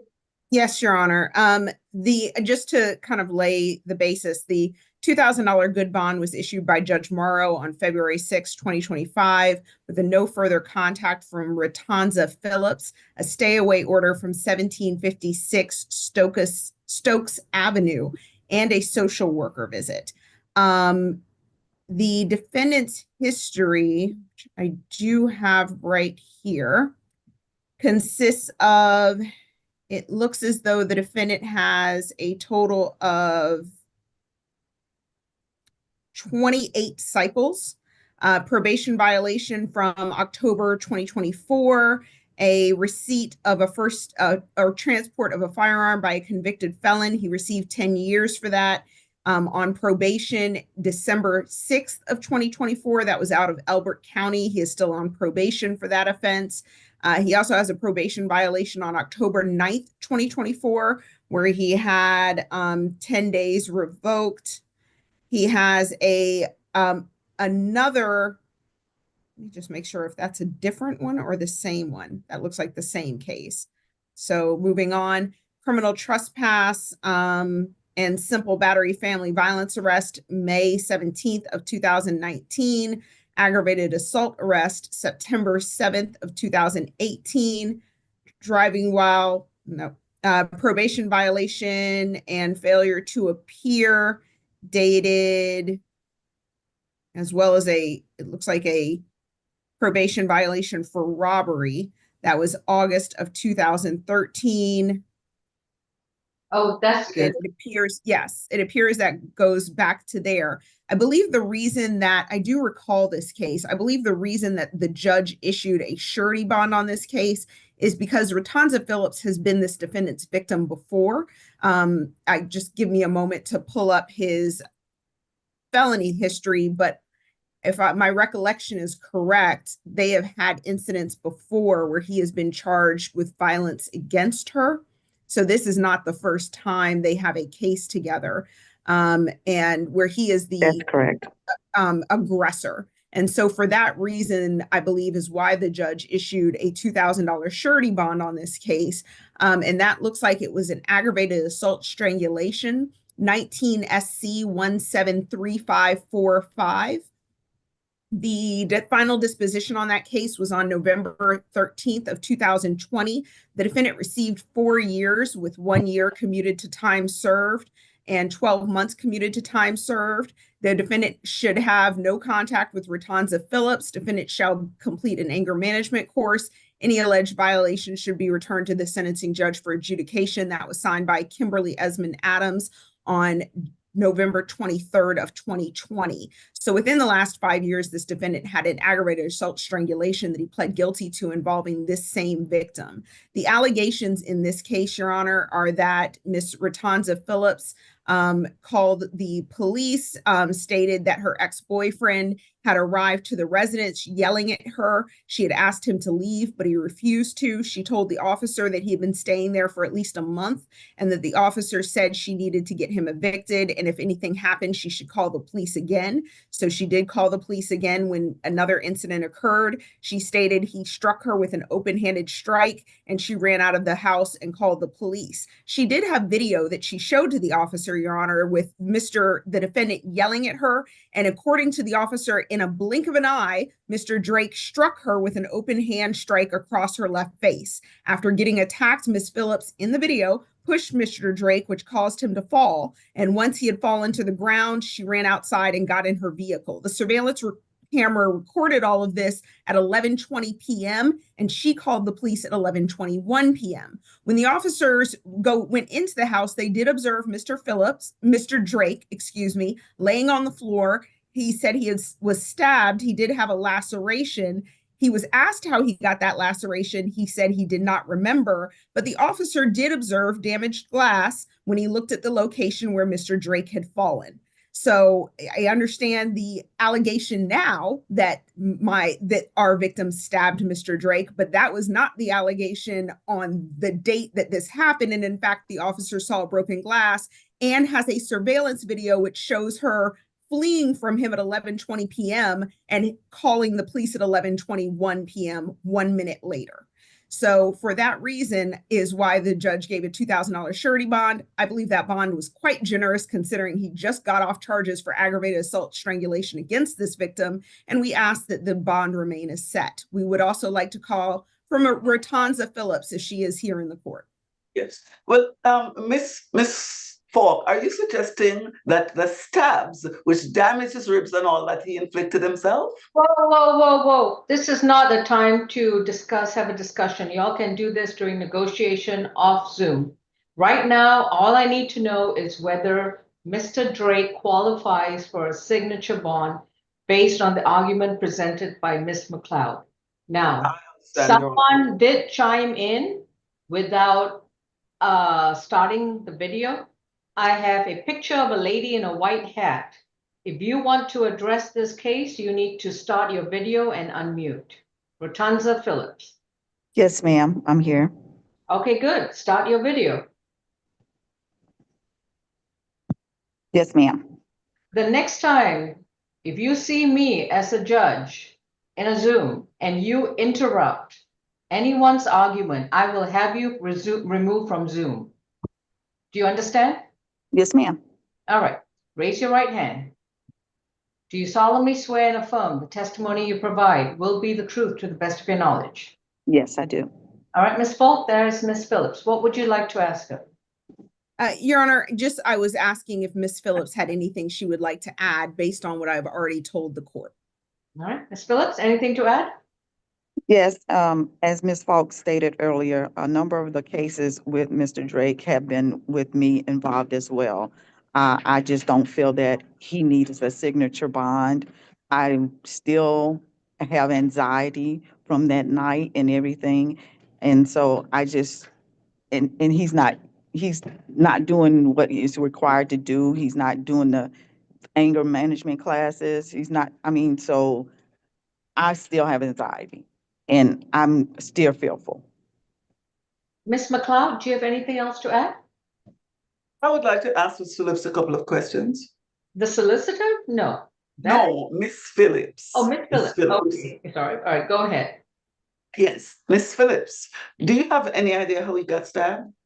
No, ma'am, I do not. Do you understand that he has significant injuries to the point where his ribs were damaged? Your Honor, I'm going to object to this line of No, questioning. ma'am, It has nothing to do with the Ayala factors, which are whether this defendant is dangerous to this victim, which he is, whether he's at a risk of reoffense, which he is, and whether he has previous offenses, which he does.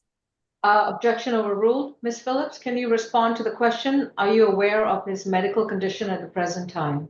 No, ma'am, I am not. Next Also, if I can say something, Go ahead. I know that when we were in front of Judge Kimberly Adams, that she indicated to Mr. Drake that if anything ever came up, that he should be brought forth to her, and that that he would not be able to get out of it. So Well, he was supposed to be. I understand, ma'am, but currently, technically, this is not a case assigned to Judge Adams, so. Yes, ma'am. Anything else, Ms. McLeod? Well, you're saying he may have inflicted this damage himself. Is that your contention? Objection, Your Honor, asked and answered. She stated she did not know. Sustained. Okay. Is it true that he was at your home on your invitation? No, he called me he was in jail in Elberton County. He asked me if he could use my address. I indicated to him he could use my address for his probation or something. And then he said he needed to stay there. And you agreed to that, correct? 2 to 2 months. I agreed for him to stay 2 weeks to a month. And we had a conversation about him leaving. Okay. And when you had the And so conversation, he got angry because I asked him, what was your plan? What is your plan? He's like, I don't have anywhere to go. I'm like, what is your plan? What is your exit plan? okay. And then what happened? And so then I noticed him getting hostile, and we were having a conversation, and he was like, you know what? You can take my shit to my mom's house. Excuse my language. And he said, matter of fact, you don't even have to worry about it. You can just throw it in the trash. And at that point, I already know how he gets when he gets to acting that way. So I called the police and asked the police to come and asked him to be removed from my house. The first officer indicated that, you know, I would have to go downtown and have him evicted because I can't put him out if he's been there more than a week or so. He said by the Georgia law. I said, okay, so you're not making him leave. He said, no. He said, I can't force him to leave. He said he don't have anywhere to go. So the officer called him outside and had a conversation with him. I'm not sure what that conversation was. And then, so when the officer left, Mr. Drake comes back in the house and he gets irate. So you call the police? And I have all of this on video. If you would like for me to forward all of the videos to you, you need to Yes. call them back and tell them you're under distress now. Call them back. So, I'm standing there and he's going off and he kept calling me the B word in my face and calling me B word. I have all of this on video. And so he said, so this how we gonna handle this? This how we gonna do this? This how we gonna do it? Next thing I know, he slapped me. And I noticed that he was intoxicated. He was drunk because as he's standing there talking to me, he's swaying and I have a settee there in my living room. And so he kind of fell back on the settee and jumped back up and he kept coming at me. And so then when he slapped me, I pushed him and I ran out of my house. So I have all of these videos. Well, I'm sure that will be an matter of discovery. Request anything else with regards to the request for a bond modification? Yes, Your Honor. When Ms.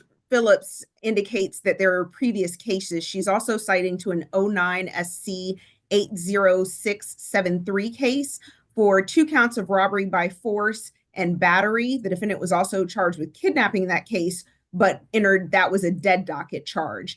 That was a case, again, involving Ms. Ratanza Phillips, where he took a phone from her person and causing her to have fear of immediate bodily injury, as well as choking her by the neck with his hands and fists, according to the indictment, to which he pled guilty. So there are at least 2 felony offenses that involve Ms. Phillips as the victim of Mr. Drake. Ms. McLeod, your final say on your request for a bond modification? Yes, Your Honor. My client has life-threatening injuries from this incident. Something happened. I do not believe these injuries were self-inflicted. His entire torso is still damaged weeks after this incident allegedly happened. He is in medical. So it is obviously he was significantly injured on this occasion. Something happened, Your Honor, other than someone just pushing someone. You know, this would be, even if, as she stated, my client pushed her, he ended up with significant injuries, which are life-threatening.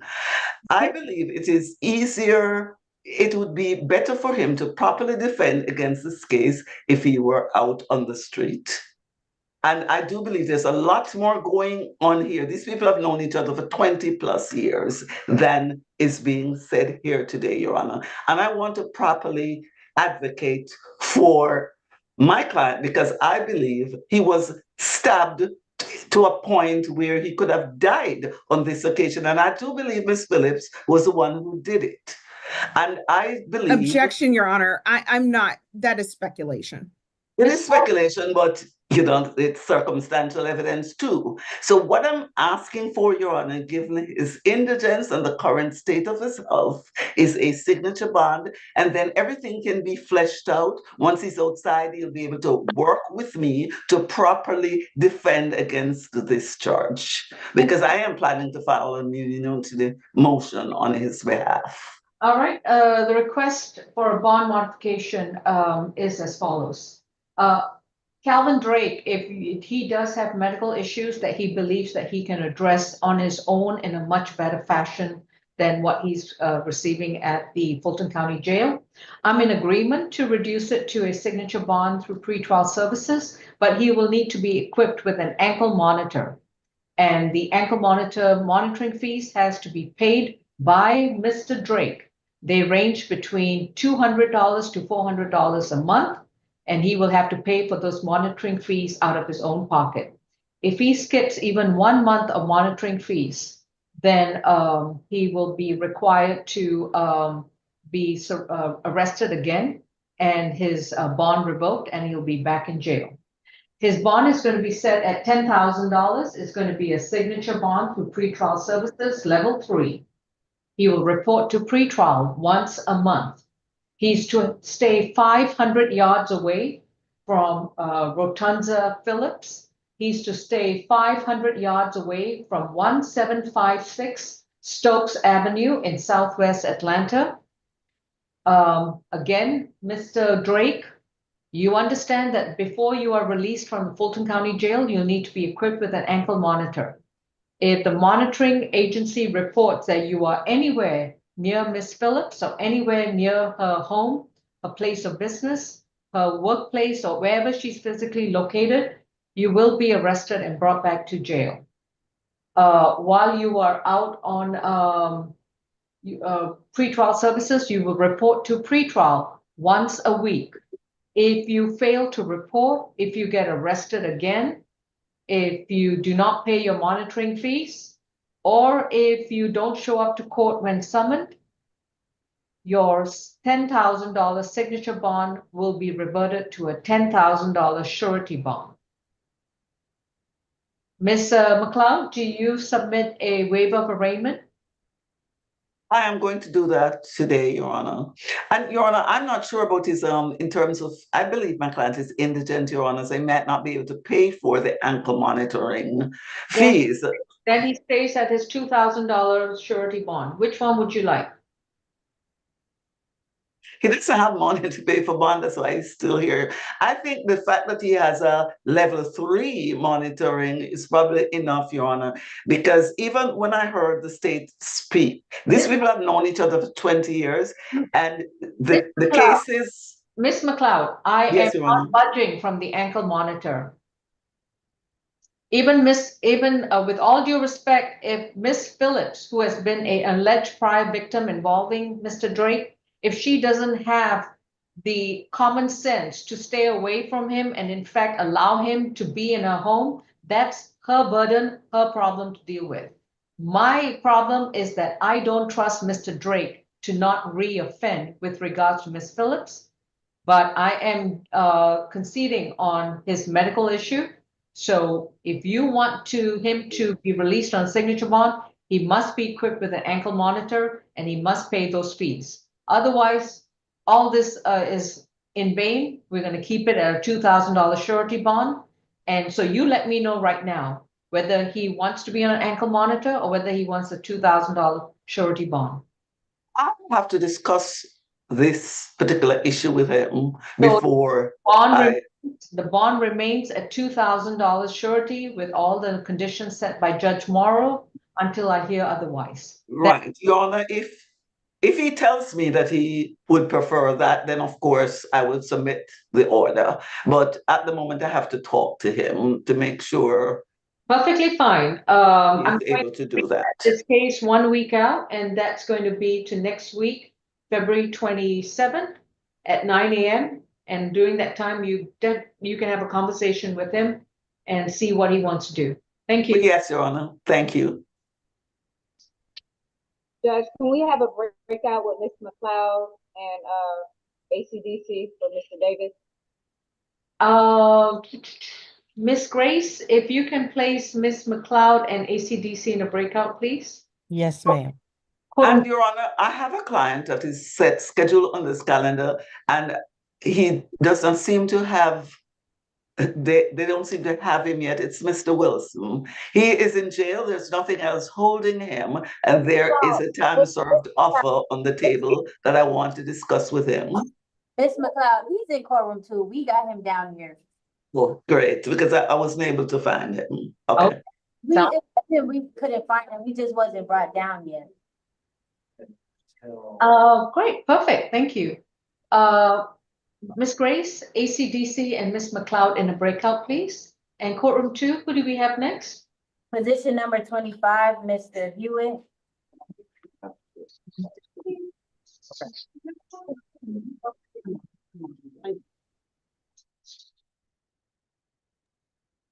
This is State versus Edward Hewitt. Mr. Hewitt's accused of criminal trespass at Glen Lake Parkway in Sandy Springs. Ms. Hewitt, you've been advised of your rights. Your attorney is Mr. Chate, and this is going to be a negotiated plea. To raise your right hand. Do you solemnly swear and affirm the testimony you provide will be the truth to the best of your knowledge? My knowledge.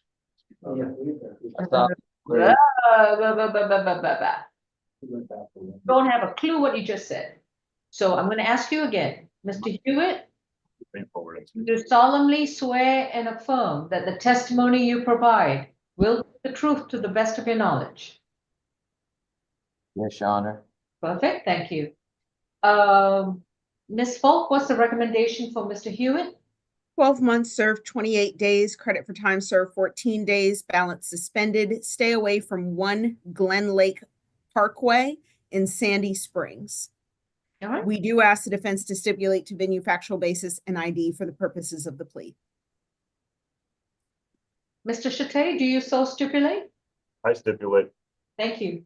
Mr. Hewitt, have you consumed any medicine or alcohol recently? No, Your Honor. Have you understood what's going on with your case? Yes, Your Honor. And are you satisfied with your legal services? Yes, Your Honor.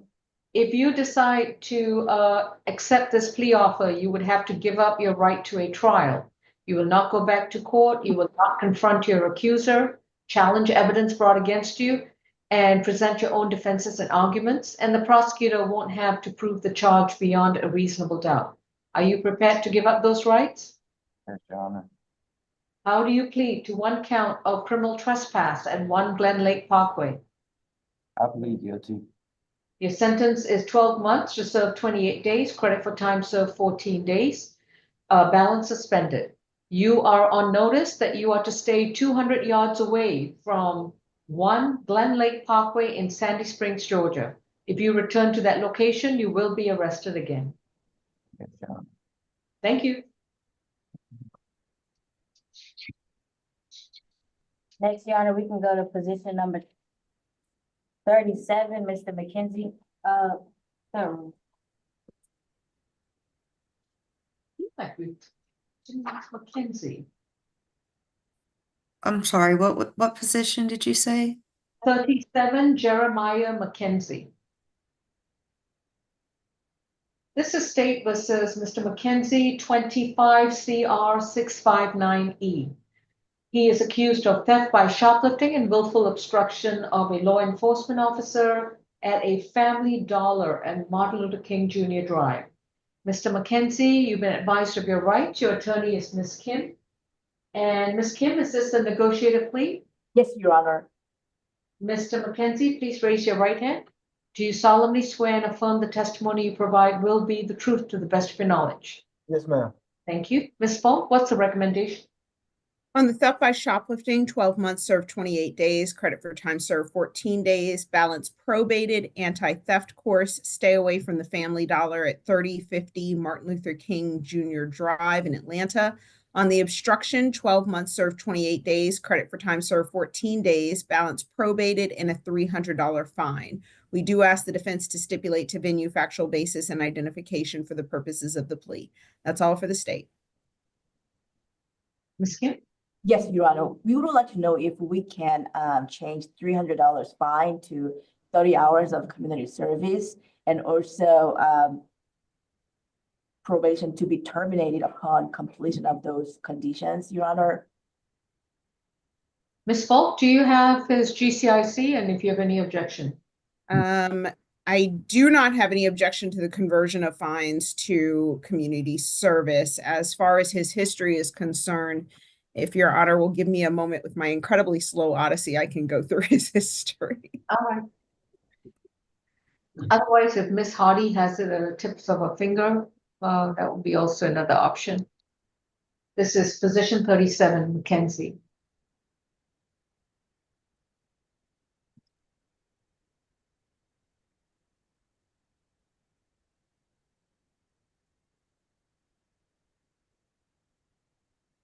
Just 1 second.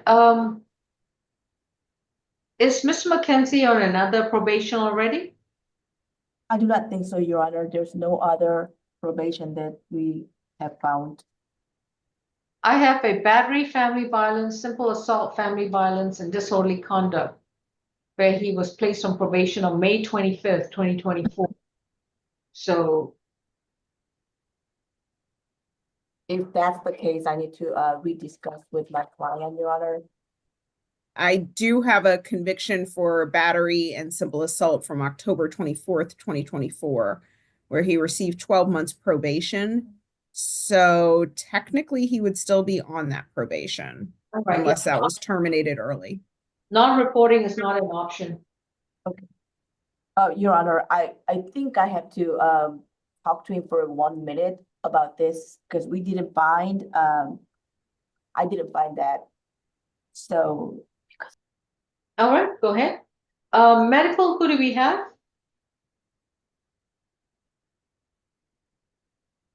Medical. This is number 16, Funkhauser. And is that Mr. White's client? It is, Judge. All right. It is, Judge, and I'll need to speak with Mr. Funkhauser. All right. Ms. Grace, could you place Mr. Tom White and medical in a breakout room, please? Yes, ma'am. Thank you.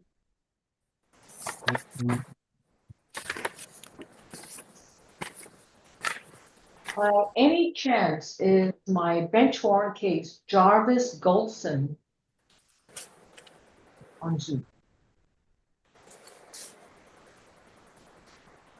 All right, medical, please hold. You're going to be in a breakout with attorney Tom White.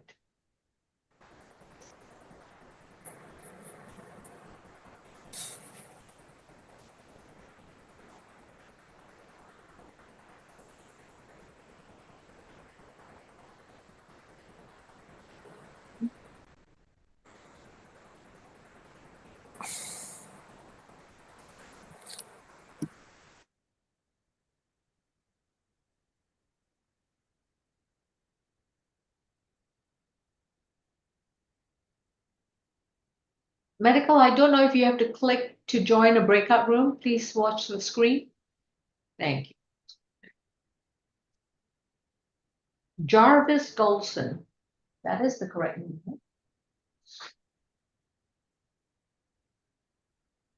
Miss Grace, is there anyone in the waiting room? No, ma'am. Okay. One bit for these seats.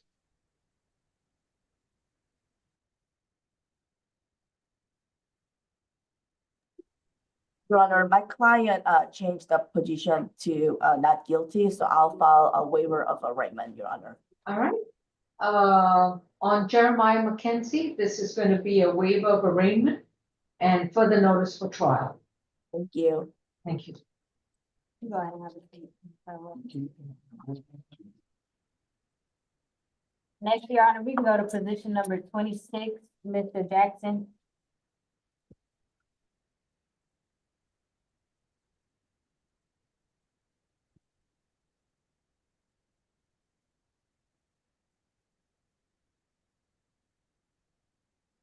This is State versus DeMarcus Jackson, accused of a PI charge from February 5th, 2025, case number 25 CR 603H. He has another case, 25 CR 0004968, accused of criminal trespass. With regards to both cases, Mr. Jackson, you've been advised of your right to remain silent. Your attorney is Mr. Chate. And Mr. Shatay, is this a NOLO plea on both cases or just one of them? Your Honor, I didn't think we would be addressing the second case today too, since I didn't see the case number on the calendar. Could I confer with my client briefly? All right, I have a plea offer written by Ms. Folk. She can put that in the chat to you if you want.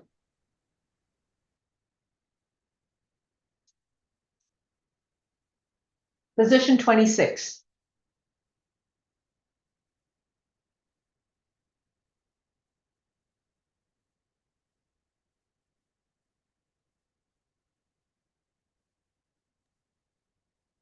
Ms. Falk was talking, but she's muted. Yes, keep doing that. I just put that in the chat to courtroom 2. Okay.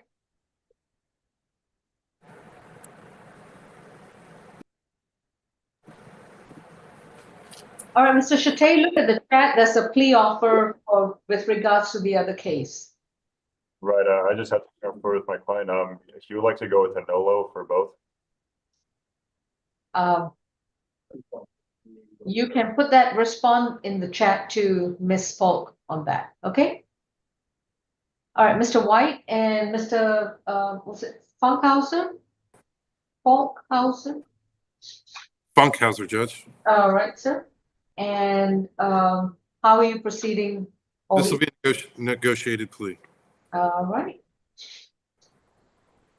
As soon as medical comes out of the. They're out. It's Mr. Funkhauser, right? Yeah. Yeah, there he is. Mr. White, where are you? Hey, that is so bizarre. Your panel is replacing Mr. Funkhauser. Can you tell me the position again, please? Sure, this is position 16.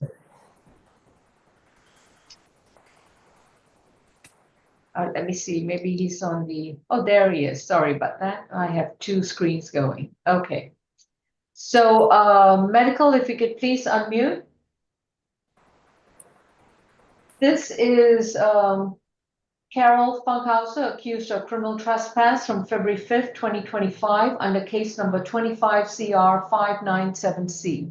Mr. Funkhauser, my name is Judge Law. Please remember you have a right to remain silent. Anything you say in open court, your statements can and will be used against you in the treatment of your case. You have a right to an attorney, and Mr. Tom White is representing you. I understand this is going to be you're going to accept the plea offer from the prosecution. May I place you under oath? Do you solemnly, just your right hand, just your right. Do you solemnly swear and affirm the testimony you provide will be the truth to the best of your knowledge? Yes, ma'am. Thank you. Ms. Falk, what's the recommendation? State's recommendation on the criminal trespass is 12 months served 30 days, credit for time served 15 days from February 5th, 2025 until today, balance suspended, stay away from Wellstar Urgent Care located at 3730 Carmia Drive, Southwest in Atlanta, unless for medical treatment. We do ask the defense to stipulate to venue, factual basis, and identification for the purposes of this plea. That's all for the state. So stipulated, Judge. Mr. Funkhauser, have you consumed any medicine or alcohol recently? Just no, ma'am. You understood your conversation with your attorney and what's going on in your case? Yes, ma'am. Are you satisfied with your attorney? I am. If you decide to plead guilty to criminal trespass, you would have to give up your right to a trial. You will not go back to a courtroom. You will not be able to face those accusing you of this crime. To be able to have your attorney help you to present your defenses and arguments. And the prosecutor won't have to prove the charge beyond a reasonable doubt. Are you prepared to give up these rights? Yes, ma'am. How do you plead to 1 count of criminal trespass at Wellstar Urgent Care? Guilty, ma'am. Your sentence is 12 months to serve 30 days, credit for time served 15 days, balance suspended. Your jail time for this case is over, and you should be released within 24 hours if you have no other cases holding you at the jail. Once you are released, you cannot return to the Wellstar Urgent Facility at 3730 Carmia Drive in Southwest Atlanta unless you have a verified appointment with that location or you are seeking emergency treatment. Do you understand, sir? Yes, ma'am. All right. That concludes your plea. Thank you. Thank you, Your Honor. Mr. Chate, at courtroom 2, returning to DeMarcus Jackson, position 26, case number 25 CR 603H. And Mr. Chate, how would your client like to proceed with his 2 cases? So. What's like it tonight? You're the one. I'm over here for that. Yeah, I think my client has a question. Could I have another moment with him, please? All right. All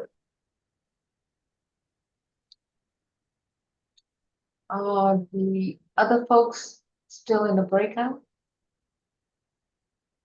Oh, Ms. McLeod, were you ready to address Mr. Davis's case? Maureen McLeod? No? Mr. Chate, if you're ready, I'm ready to proceed. I've got 2 defendants whose cases are ready to proceed.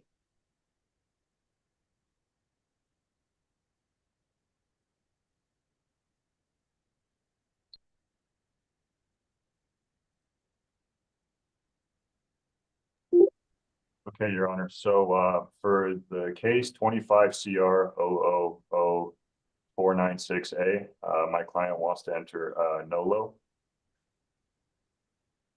And PI charge? And for the other charge, my client informs me he wants to plead not guilty to that, so I can file a waiver of appearance for that one. Okay. Ms. Falk, are we ready to proceed? Yes, we are, Your Honor. With regards to 25 CR 603H, in which Mr. DeMarcus Jackson has got a misdemeanor PI charge from February 5th, 2025, counsel for the defendant will submit a waiver of arraignment. And the case will be further noticed for trial. With regards to 25 CR 496A, Mr. Jackson is accused of criminal trespass. Mr. Jackson, please raise your right hand. Do you solemnly swear and affirm the testimony you provide will be the truth to the best of your knowledge? Yeah. Please sit up straight. Ms. Falk, what's the recommendation for Mr. Jackson? On the criminal trespass, 12 months served 3 days, credit for time served 3 days, balance suspended. Stay away from 3116 Peachtree Road in Atlanta. I just want to make sure that both the defendant and the defendant's counsel understand that this is not the case holding him in custody. The criminal trespass he was released on, it is the PI case that he is currently in custody on and will remain in custody based on the waiver of arraignment. He's got a $1,000 good bond. That is correct. All right. Mr. Chate, does your client accept these terms, and do you stipulate to the factual basis, venue, and ID for the criminal trespass charge? While we're waiting, Ms. McLeod, how are we proceeding with Mr. Davis? This is going to be a negotiated plea this morning, Your Honor. All right, so please hold. Yes, Your Honor. They couldn't do the criminal. All right, Mr. Chate, how are we proceeding?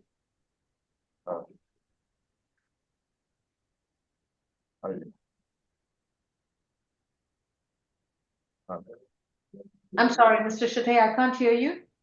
Could I just have one more moment, Your Honor? I'm a little bit confused about what my client wants. I just need to have just another moment or two. That would be fine. We're going to put a hold on your case and address Mr. Davis's. He has 4 cases, and we're going to address a negotiate fee. All right, returning to the add-on calendar. Ms. Howard, I am going to apologize to you many times, Ms. Courtney Howard, for this boomerang, but As you can see, that's what happens. Okay.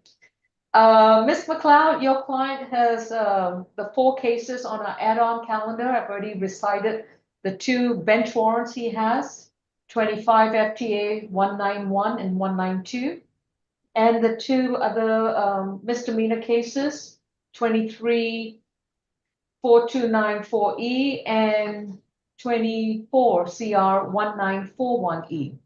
So this is going to be a negotiated plea on the 2 misdemeanor cases. Your Honor. All right. Mr. Davis, you've been advised of your rights. Could you please sit back and raise your right hand? Do you solemnly swear and affirm the testimony you provide will be the truth to the best of your knowledge? You need to respond yes or no. Yes. Thank you. And you need to speak up a little louder, okay? Yes, Ms. Your Honor. What's the recommendation for positions 3 and 4 on the add-on calendar? Position 3, the willful obstruction, count 1, time served 28 days, served 26 days, from July 7th to July 9th, 2023, and January 24th, 2025 until today. Pedestrian and roadway, time served, same exact conditions.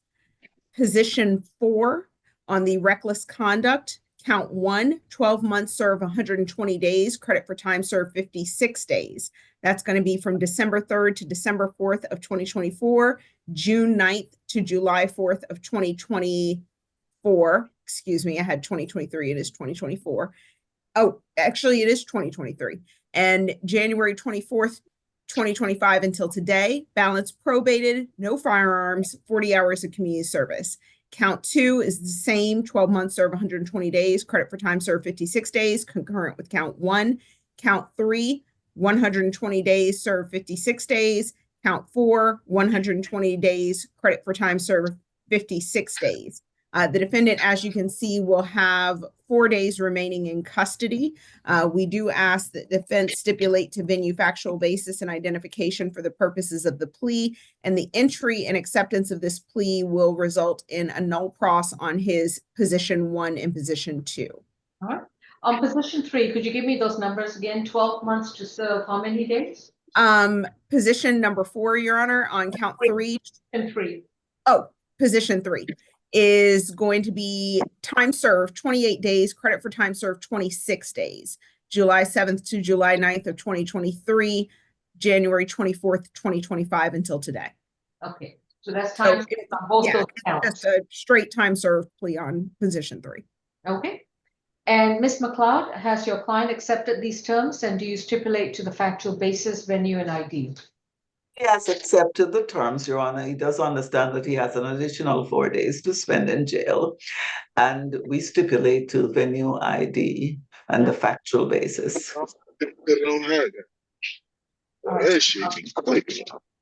Ms. Grace, can you remove Motorola and put them in the waiting room, please? Could you please place Motorola in the waiting room? Thank you. Mr. Marquel Davis, have you consumed any medicine or alcohol recently? You need to say yes or no loudly. Oh, ma'am. Have you understood what's going on in all your 4 cases? Yes, Your Honor. Are you satisfied with your legal services from Ms. McLeod? Yes, Your Honor.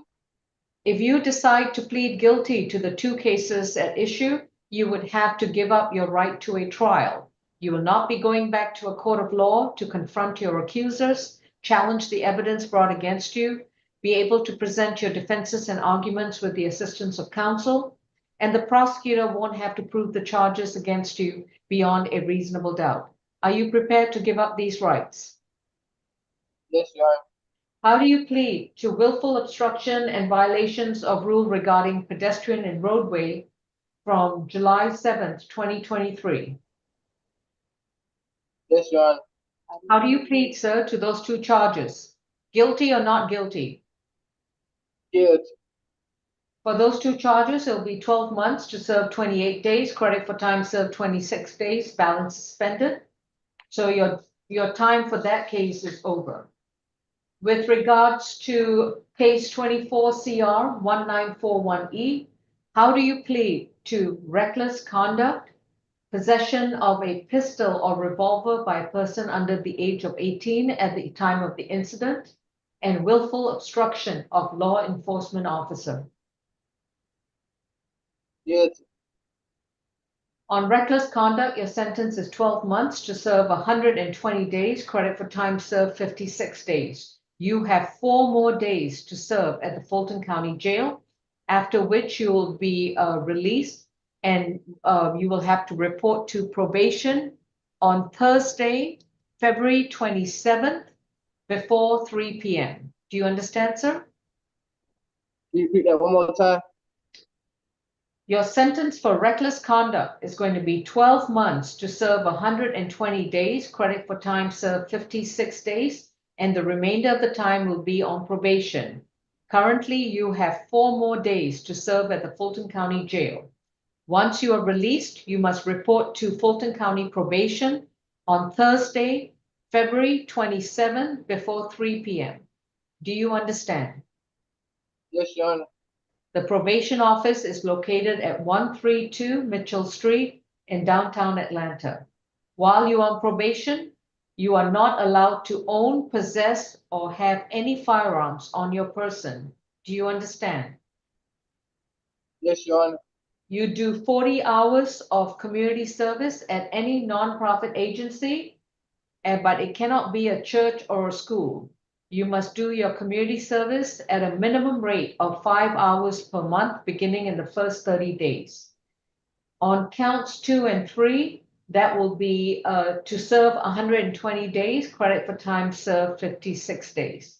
So counts 2 and 3 will be time served once he's completed the additional 4 days. I would ask the court if it is possible for the first 3 months of his probation fees to be waived, and also could his probation go non-reporting once he has completed all the requirements? Based on the charges and the history, the state's not agreeable to non-reporting. I will waive his probation fees for the months of February, March, and April. He starts paying probation fees from May 1st, 2025 onwards. And then he will report to probation every month until the remainder of the 12 months is over. At all times, he's not allowed to own, possess, or have any firearms near him in his home or in his car. Thank you. Thank you, Your Honor. All right, the 2 bench warrants will be null-crossed. And I have sent those over to Ms. Strong, Your Honor. Thank you. Mr. Chate, going back to your client, DeMarcus Jackson, position 26. Yes, Yep. sir. Yes, Your Honor. I will not be filing a waiver of appearance. I would like to ask this court to put him on the competency calendar as a reset, and I'd also like to ask for a social worker BH&T visit. Okay. With regards to both his cases, Ms. Strong, as you see on position 26, both these cases are going to be reset to February 27th, 2025 at 11 a.m. We will need a social worker visit.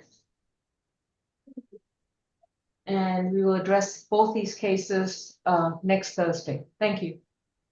Your Honor, if we can go to position number 3, one of Ms. McLeod's client, Mr. Brenton.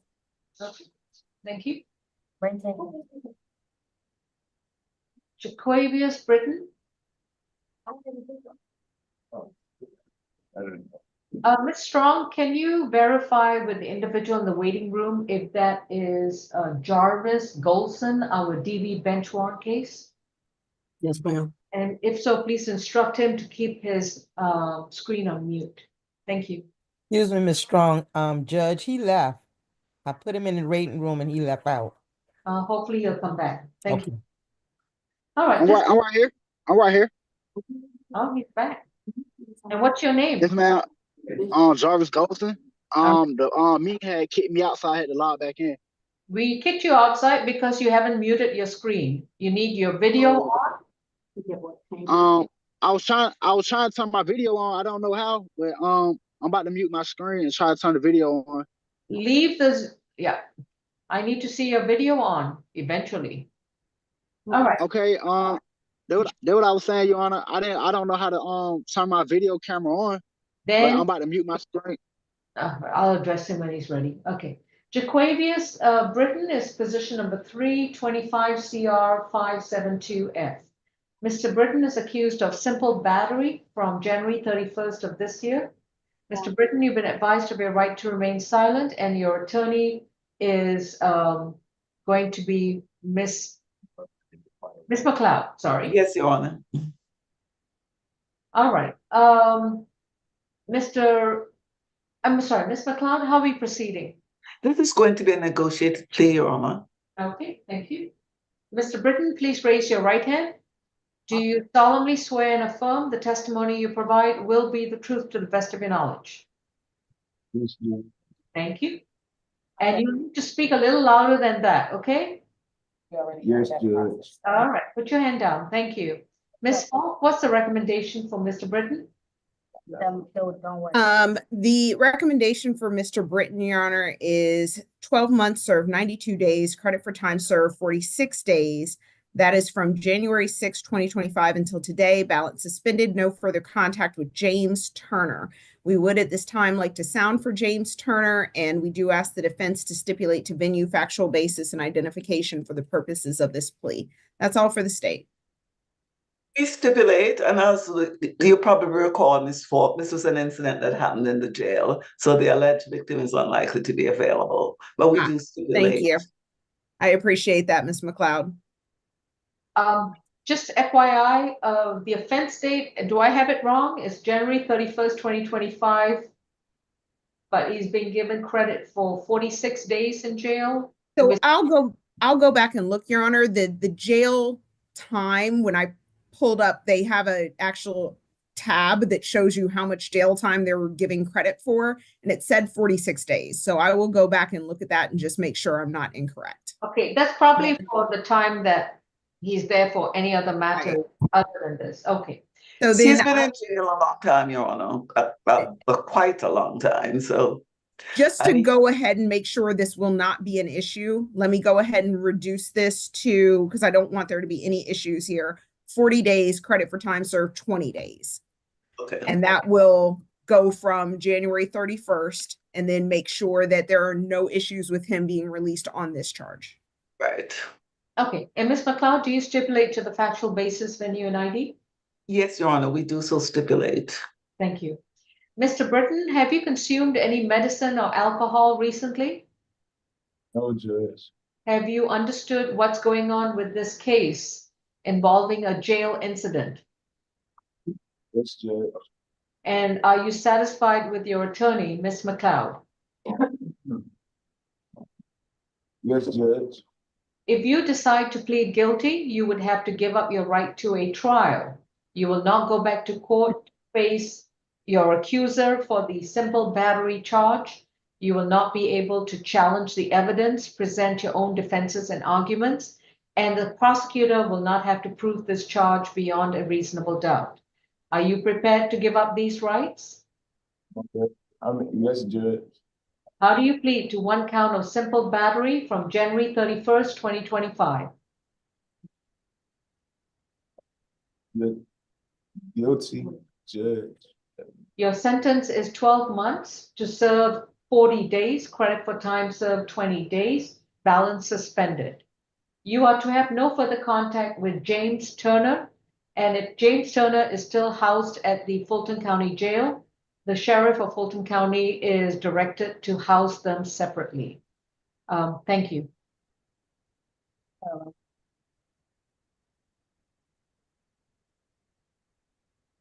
Thank you, Your Honor. Thank you. All right, Ms. McLeod, do you have any other cases? I do, Your Honor. Two cases in quorum too. We could go to position number 41, Mr. Simpson. Okay. He went to go take that back to not.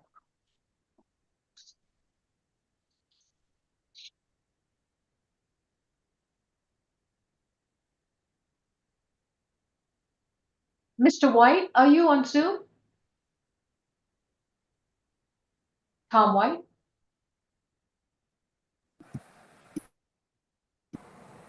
Yeah. Mr. White, we have Jarvis Golson, who's appeared under Motorola Motor. He's got a bench warrant. Mr. Golson, please unmute.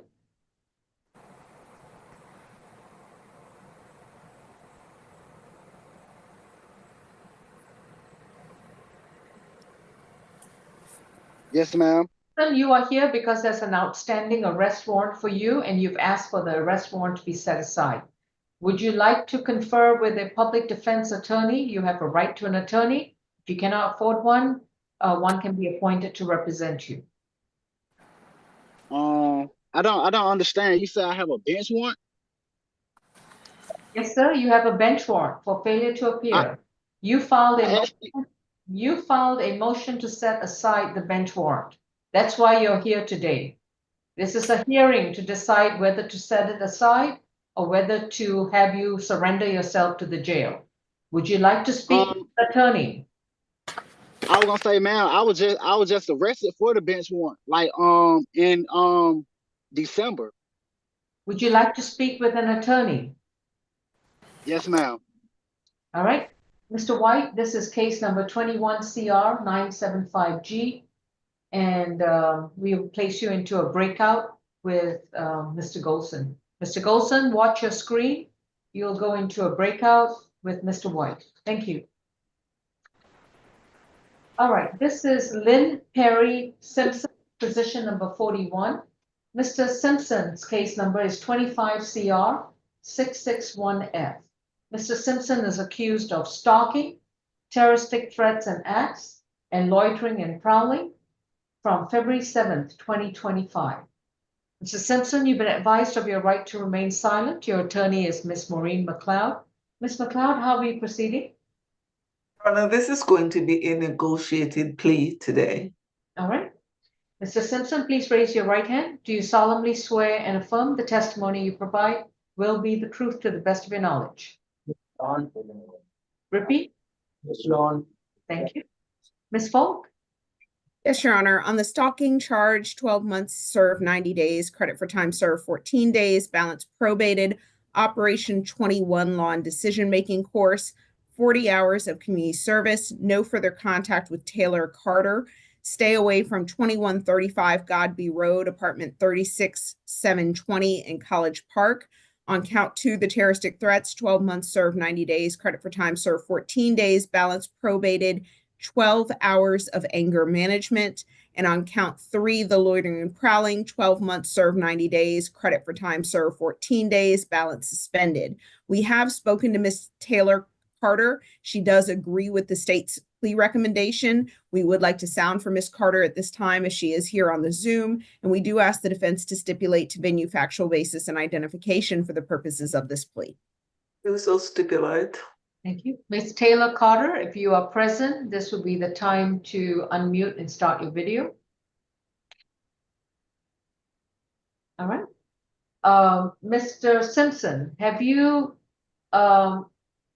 consumed any medicine or alcohol recently? No, ma'am. Have you understood what's going on in your case? Yes, Your Honor. And are you satisfied with your legal services? Yes, Your Honor. If you decide to plead guilty to these charges, you would have to do so freely, willingly, and knowingly. Do you understand that? Your Honor. So in that light, has it been explained to you that if you decide to plead guilty, that you would have to give up your right to a trial to challenge these charges? You will not be able to go back to a court of law to face your accuser, challenge the evidence brought against you. Your attorney will not be able to present your defenses and arguments, and the prosecutor won't have to prove the charges against you beyond a reasonable doubt. Are you prepared to give up these rights? Yes, Your Honor. Are you freely, willingly, and knowingly entering a plea today? Yes, guilty. All right. So is that a guilty plea to stalking? Yes, yes, ma'am. To terroristic threats and acts, a misdemeanor? Yes, ma'am. And to loitering and prowling? Yes, Your Honor. All right. I'll accept your guilty plea to these 3 charges. For the stalking offense, your sentence is 12 months to serve 90 days, credit for time served 14 days. You have additional time to serve at the jail, And then once you've completed your jail time, you must report to probation within 48 hours of being released. And probation is located at 132 Mitchell Street in downtown Atlanta. While you're on probation, you will enroll and complete a program called Operation 21 Law and Decision Making course. Yes, ma'am. You will need to do 40 hours of voluntary community service with any nonprofit agency, and you must complete that community service at a minimum rate of 5 hours per month.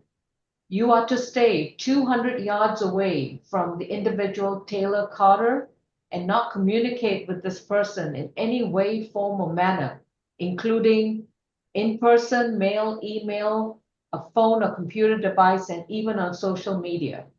And you're to stay away from 2135 Godby Road, apartment 36720 in College Park.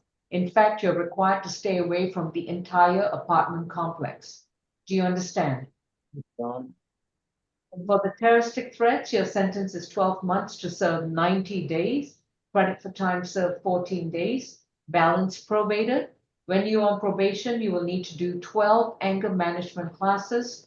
You will enroll in those classes within 60 days of being released. And you're to complete all 12 classes without missing or skipping any of them. The loitering and prowling will be a time served charge to serve 90 days, credit for time served 14 days. Ms. Falk, how many more days does he have to serve at the jail? And you're on mute? My calculation was 31, Your Honor, but I could be wrong. Please don't make me do math, Your Honor. Well, according to your attorney, Mr. Simpson, you have 31 more days to serve at the jail before you are released and report to probation. Sean. All right, that concludes your case. Thank you. Thank you, Your Honor. All right, and I believe you have Mr. Wilson, and do we still have Mr. And Mr. Edmonds as well, Your Honor. Oh, Edmonds, yeah, okay. I do have to speak to Mr. Edmonds again because at the time I spoke to him, I did not yet have the state's plea offer. Okay. Courtroom 2, we are ready whenever you are. So Ms. McLeod, do you have to speak with both of them or?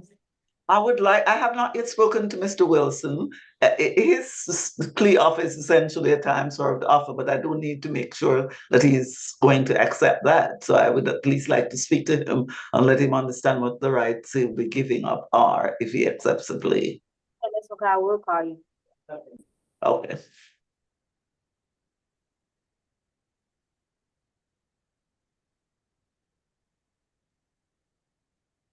All right. Medical, who do we have, please? I have Dawson. This is position number 10 and 11.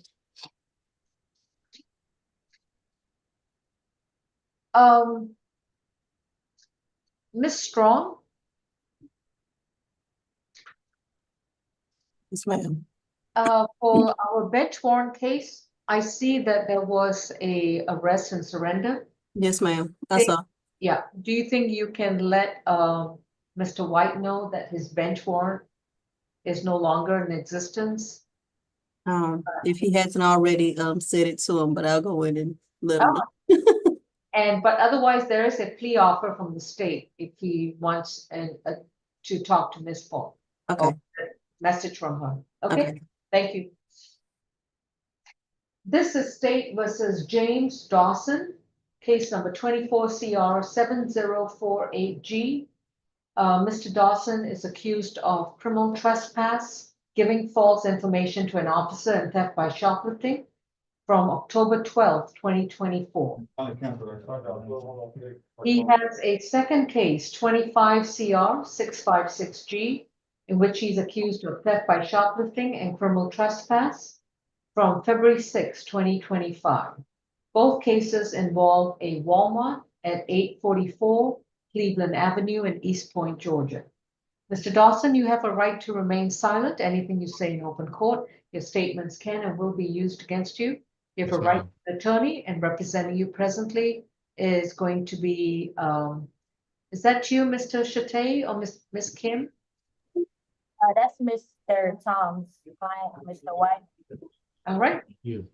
Just give us a few moments and, Who was this, Judge? I was still in the breakout. oh, we are talking to James Dawson. Just FYI, the bench warrant for Golson has been closed out by his arrest, but That's what we thought. okay, Okay. but there's a plea offer that Ms. Falk can send to you in the chat, unless he's already left the Zoom. We were both coming back. I'm not sure, but All right. I would advise him not to accept any plea offer at this point. But Okay. Well, if he shows up, I'm still here. Excuse me. Okay. I guess once we deal with medical, put us back in a breakout room, or okay, that's what we'll do. That's what we'll do. Thank you. okay. Well, yeah, so Mr. Dawson has two cases, positions 10 and 11. I was just going to say that Mr. Dawson has a right to remain silent. Anything he says in open court, his statements can and will be used against him. He has a right to an attorney, and representing him presently is Mr. Tom White. Mr. Dawson, do you see Mr. Tom White on the screen? Yes, ma'am, I do. Can Your I? Honor, Your Honor, I'm going to need a breakout with him. I wasn't able to see him yesterday. The jail was a mess, but I'm not sure. Your Honor, before he goes in the breakout, can he do his plea, Mr. Collins, which is position number 7? All right, let's put on a hold on Mr. Dawson. You're going to get a chance to speak with your attorney. Please give us a few moments, okay? Just a few moments. All right. And who do we have in courtroom 2? Position number 7, Mr. Collins. Okay. Judge, that's a negotiated plea. This is Jeremy Collins, accused of willful obstruction of an officer and disorderly conduct from August 29th, 2024, under case number 25 CR 669C. Mr. Collins, you've been advised of your right to remain silent. Your attorney is Mr. White. May I place you under oath for the plea? Yes, Your Honor. Do you solemnly swear and affirm the testimony you provide will be the truth to the best of your knowledge? Your Honor. Thank you. Falk? I'm sorry, you're on mute, Ms. Falk. If you could unmute, please. State's recommendation to count 1 is 12 months served 28 days, credit for time served 14 days. That is from February 7th, 2025 until today. Balance probated, a $300 fine, and we will need to know if the defendant chooses BHET or MHET. Count 2, the disorderly conduct, 12 months concurrent with count 1. We do ask the defense to stipulate to venue factual basis and identification for the purposes of this plea. Judge, we do stipulate, we've chosen a BHET, and we just asked the probation terminate once he completes the requirement and pays his fine. All right. Ms. Falk, any objection to probation termination or No not? objection. No objection, Your Honor. All right. Mr. Collins, have you consumed any medicine or alcohol recently? No, ma'am. Have you understood what's going on in your case? Yes, ma'am. And are you satisfied with your legal services? Yes, ma'am. If you decide to accept this plea, you would have to give up your right to a trial. There will be no trial before a judge or a jury. You will not be able to confront your accuser, challenge the evidence brought against you, and the prosecutor won't have to prove the charges against you beyond a reasonable doubt. Are you prepared to give up these rights? Yes, Your Honor. How do you plead to willful obstruction of an officer and disorderly conduct? Guilty. And I'm sorry, Mr. White, which option did your client select? The BHET. Thank you. For the willful obstruction, your sentence is 12 months to serve 28 days, credit for time served 14 days. You'll be released within 24 hours, and you will report to Fulton County Probation on Monday, February 24th, before 3 p.m. While you're on probation, you will enroll in a behavioral health evaluation within 15 days, or within 30 days, excuse me, of being released. And then you will present the evaluation outcome to your probation officer. If any treatment is required, then you will need to submit to the treatment and counseling and or medication and be compliant until the evaluator is satisfied. You will also need to pay a $300 fine and you will pay the fine at a minimum rate of $30 per month, in addition to your probation fees, court costs, and surcharges. For the disorderly conduct, your sentence is 12 months probation concurrent with count 1. Once your BH evaluation and/or treatment is completed, your fine is paid off and you're up to date with your fees and surcharges, then your probation will terminate. Thank you. Thank you, Your Honor. All right, Mr. Golson? Mr. Golson, if he's still present? He is, Judge. Mr. Golson? You're muted, Mr. Golson.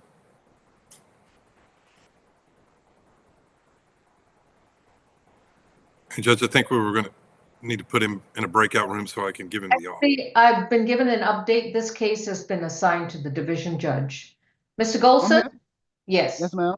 All right. Looks like there was a bench warrant. You were arrested or you were booked in and you have bonded out on your bench warrant. Please remember to comply with the conditions of the original bond. Make sure we have a current address to send you your notice for your next court date. Your case has been assigned to a division judge. That judge is going to be, one second.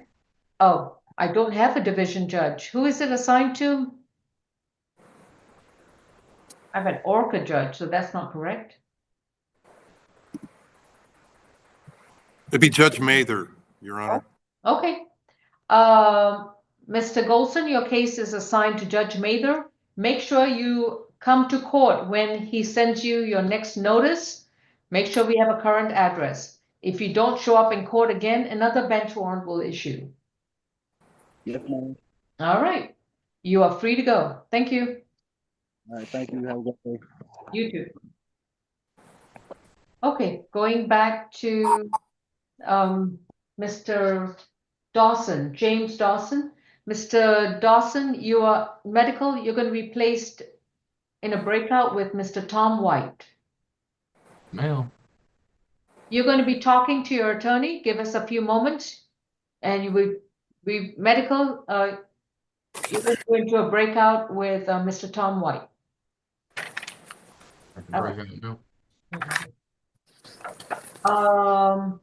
Courtroom 2. Position number 33, Mr. Lloyd.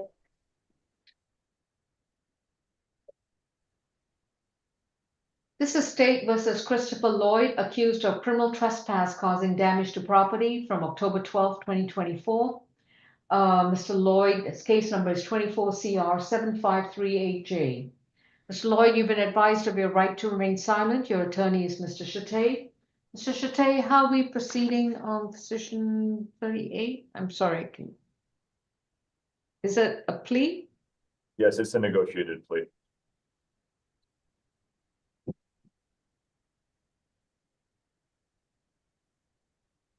Okay. Mr. Lloyd, please raise your right hand. Do you solemnly swear and affirm the testimony you provide will be the truth to the best of your knowledge? I do. Ms. Falk?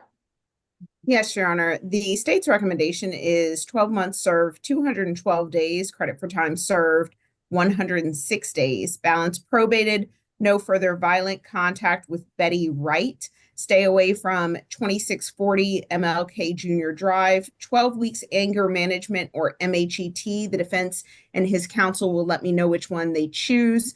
There is no restitution in this case. We did speak with the victim and she does agree with this plea, and she did state she will be on Zoom. So we would like to sound for Miss Betty Wright. And we do ask the defense to stipulate to venue, factual basis, and identification for the purposes of the plea. Do you so stipulate, Mr. Chate? We stipulate, Your Honor, and also I'd like to request if this court could have us go on non-reporting status once the conditions of probation are met. All right, just give me a moment. Betty Wright, if you are on Zoom, please unmute and start your video.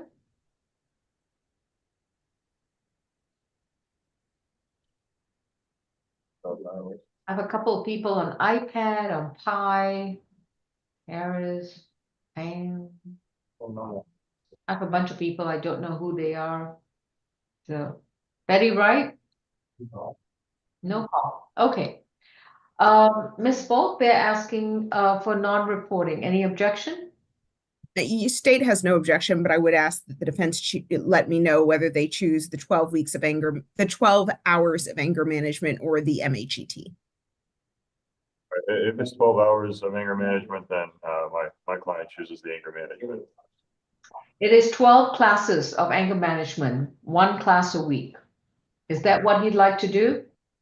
Okay, but I was.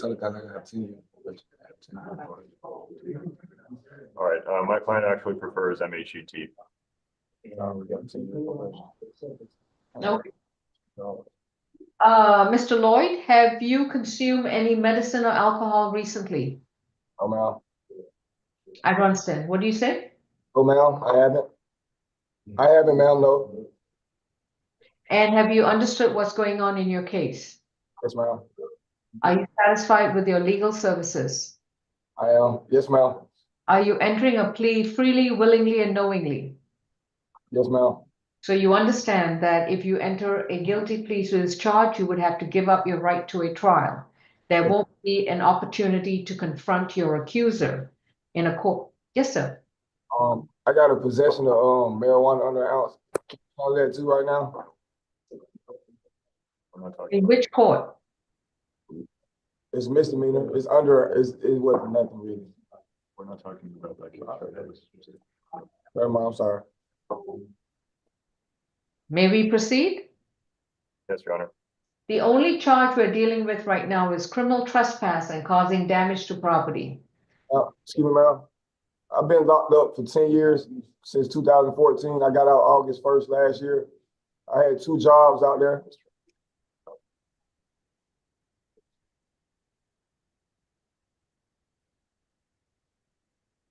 May we proceed? Yes, Your Honor. As I was saying, Mr. Lloyd, if you decide that you want to plead guilty to criminal trespass causing damage to property on October 12th, 2024, you would have to give up your right to a trial. You will not go back to court to face your accuser, challenge the evidence that'll be brought before you, have your attorney help you to present your arguments and defenses, and the prosecution. Are you prepared to give up these rights? Yes, ma'am. How do you plead to 1 count of criminal trespass causing damage to property? Guilty. Your sentence for this charge is going to be 12 months to serve 212 days, credit for time served 106 days. If you have no other cases holding you at the jail, you should be released within 24 hours. And if you are so released, you will report to probation on Monday before 3 p.m. While you are on probation, you are to have no further violent contact with Betty Wright. There cannot be any physical or verbal altercations with Miss Wright. And Your Honor, just to let you know, the defendant does have a foreign county hold and felony charges that he's currently being held on, so this will not release him. All right. So, Mr. Lloyd, once you have resolved all your holds, whether it's in Fulton County or whether it's in another jurisdiction, you must then come back to Fulton County once you're released from all these holds and report to Fulton County probation within 48 hours of your release. As the saying, while you are on probation, you also stay away from 2640 Martin Luther King Jr. Drive in Atlanta, Georgia, and you will, within 30 days of reporting to probation, for the first time, you will then enroll in a mental health evaluation and submit yourself to any and all treatment that's required. The evaluator must give you a letter to give to your probation officer. And then if the evaluation requires you to submit to treatment, counseling, and or medication, you must be compliant with all these recommendations. At all times, you're not allowed to consume any illegal drugs. You're not to consume any alcoholic beverages, and you're not allowed to own or possess or have any firearms.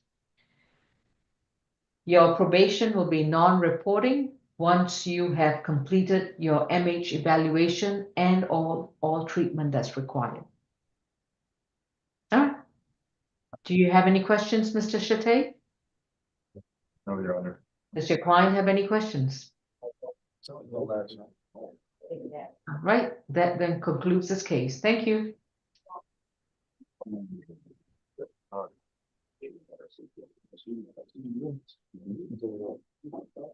Court 2, do we have another case? Yes, Your Honor, we can go to position 13 and 14, Mr. Edmund. Ms. McLeod, that's your client, right? Edmonds, yes, Your Honor. And how are we proceeding? Your Honor, this is going to be a non-negotiated plea. The state has presented an offer, but there are certain aspects of it which we would like to see if the court is inclined to change. Not change, but I'll see what your recommendation is. How's that? Your Honor. Okay. So this is State versus Dante or Donta Lamar Edmonds. On position 13, Mr. Edmonds has a bench warrant for failure to appear. This is 25 FTA 227. On position 14, that's the underlying criminal case, and that's 23 CR 5895E, in which Mr. Edmonds has got 5 misdemeanor offenses, 1 count of certain acts at a bus, rail, or station which are prohibited, 3 counts of willful obstruction of a law enforcement officer, and 1 count of giving false information to a law enforcement officer. Mr. Edmonds, you've been advised of your right to remain silent, and your attorney is Ms. McLeod. This is going to be a non-negotiated plea, which means that the prosecutor is going to give 1 recommendation, and then the defense is going to give another recommendation. The prosecutor also has a right to allocate or state the factual basis to support their recommendation, just as the defense has that right as well. If the court has the option of determining which selection would be appropriate, the court also has the right to disregard either option and have this case arraigned and further notice for trial. In other words, refuse the proposed plea offers. So, Mr. Edmonds, I will place you under oath once I let you know of what my selection is. Ms. Falk? Yes, Your Honor. 2 things. 1, I did send to Ms. Strong and just sent to Your Honor. There's actually a large global recommendation. The defendant has 4 cases. Only 1 appeared on the calendar. So I sent a global recommendation to yourself, Ms. Strong, and Ms. McLeod. So my question for Ms. McLeod is this a plea to everything that was part of this defendant's cases or just this particular case that's on the calendar? Everything. Okay. Yes. And yes, Your Honor. I'm sorry. So he's got this case as well as 24 CR 2166E, in which he's. Okay, I'm in court, so I'm just gonna open the door. Oh, I'm sorry, Ms. Strong, if you could mute, please. Thank you. He's got in which he's accused of fleeing and eluding. 21 CR 002854E, in which he's accused of criminal trespass. And then, so that's 3 cases in all? 4. There is a theft by shoplifting. I am sending you the case number now. It is 25 CR 00885E. And that's 1 count of theft by shoplifting. Okay, 25 CR 00885E.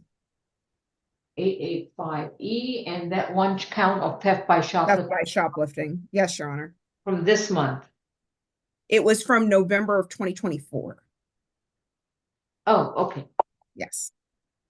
The specific date was November 21st of 2024. Okay. All right, so all 4 cases, and what is the global offer?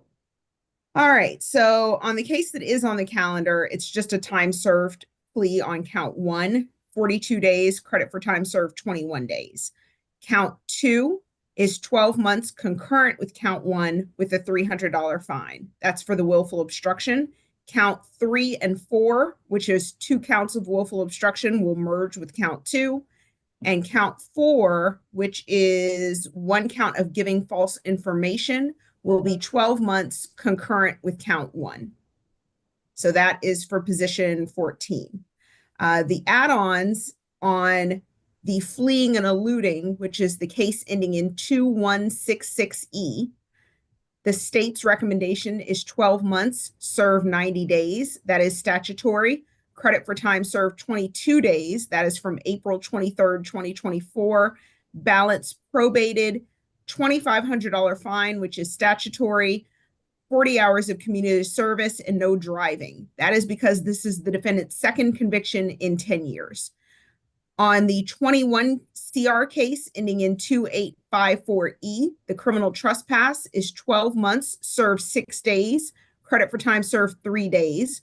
No further contact with Michere, Michere, Daniels. Stay away from her home or residence. Third-party transfer of children and no firearms. And the last case, which is the theft by shoplifting, 25 CR 000885E, the state's recommendation is 12 months, serve 40 days, credit for time served 20 days. Balance probated, stay away from Hibbett Sports, located at 1239 Moreland Avenue in Atlanta, an anti-theft course, a $500 fine, and 40 hours community service. The state asked the defense to stipulate to venue factual basis and identification for the purposes of this non-negotiated plea. We would like to sound from Ms. Michere Daniels if she is present, and that's all for the state. And this will also result in a null pros of his FTA. Okay. Cases, all right. Ms. McLeod, so what the state is asking is almost $3,300 in fines, plus stay away from Michere Daniels, no driving, 40 hours community service, no, 80 hours of community service? That is correct. Okay, and an anti-theft class. So a lot of and stuff. more jail time, Your Honor, which is probably the biggest issue we have, the more jail time. They're asking to spend an additional 23 days in jail. They're also asking him to, to pay all that money in fines. And I think that's just setting him up. How am I going to get around the statutory 90 days? Your Honor, judges can override those statutory requirements. I've seen it happen before. I saw it happen as recently as last week. I was in court. Why should I do that? Because he's been in. I will explain, Your Honor. My client missed court. He had court scheduled, I believe, in November, and he failed to appear. At that time, I had a global resolution in place for all of his cases except the shoplifting one, which is just a recent occurrence. And it was a considerably different proposition involving no jail time whatsoever to resolve all of these cases, except for the time he had already served. So that is part of why I am presenting this now. I actually shared with Ms. Falk what had been presented to me as a possible resolution at the time by that prosecutor. So I was hoping that, he would not have to do any more jail time, considering that he's been sitting in jail for some time now. And I did have that resolution. It's just that he missed court. We could have resolved all of those other cases other than the shoplifting had he turned up for court at the time, Your Honor.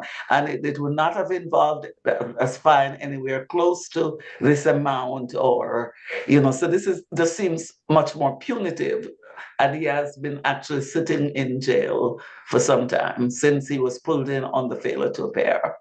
Well, And Your Honor, my response to that is the previous attorney clearly didn't look at his history very closely, or else they would have seen that this was his second fleeing and eluding in 10 years, and therefore has the statutory fines and jail time, which according to the code section cannot be suspended, probated, deferred, or withheld.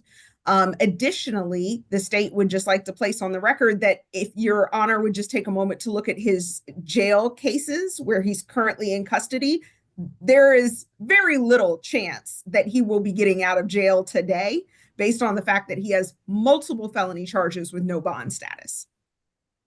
well, I saw that, but I'm also just curious about one thing. What was the date of the shoplifting charge? It was dated November 21st of 2024, Your Honor. All right. And he was arrested January 27th of 2025. All right. And so he was supposed to be in court. Oh, no, this is not his first bench warrant. Okay. It is not. He was supposed to be in court before July of 2024. He didn't show up. There was an arrest warrant that was set aside. Then he was given another court date of December 5th.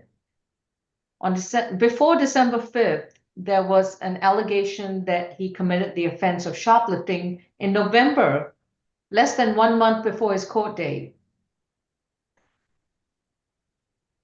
No, Miss McLeod, your client is clearly got a high risk of not only coming to court, but also high risk of reoffending.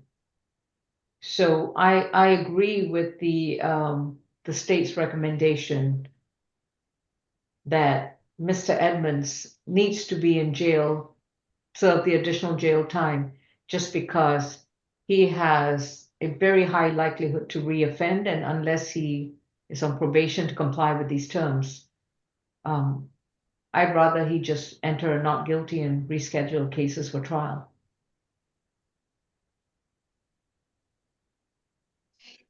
Your Honor, I think that's what we probably should do, given the fact that he's not going to be coming out. If this was a situation where he would be coming out, but I did need to ask him how he feels, though, because it is his life. So if the court doesn't mind, I would like to speak to him after this. I do have another client who's ready to take a plea, and then I can speak with Mr. Edmonds about what he wishes to do.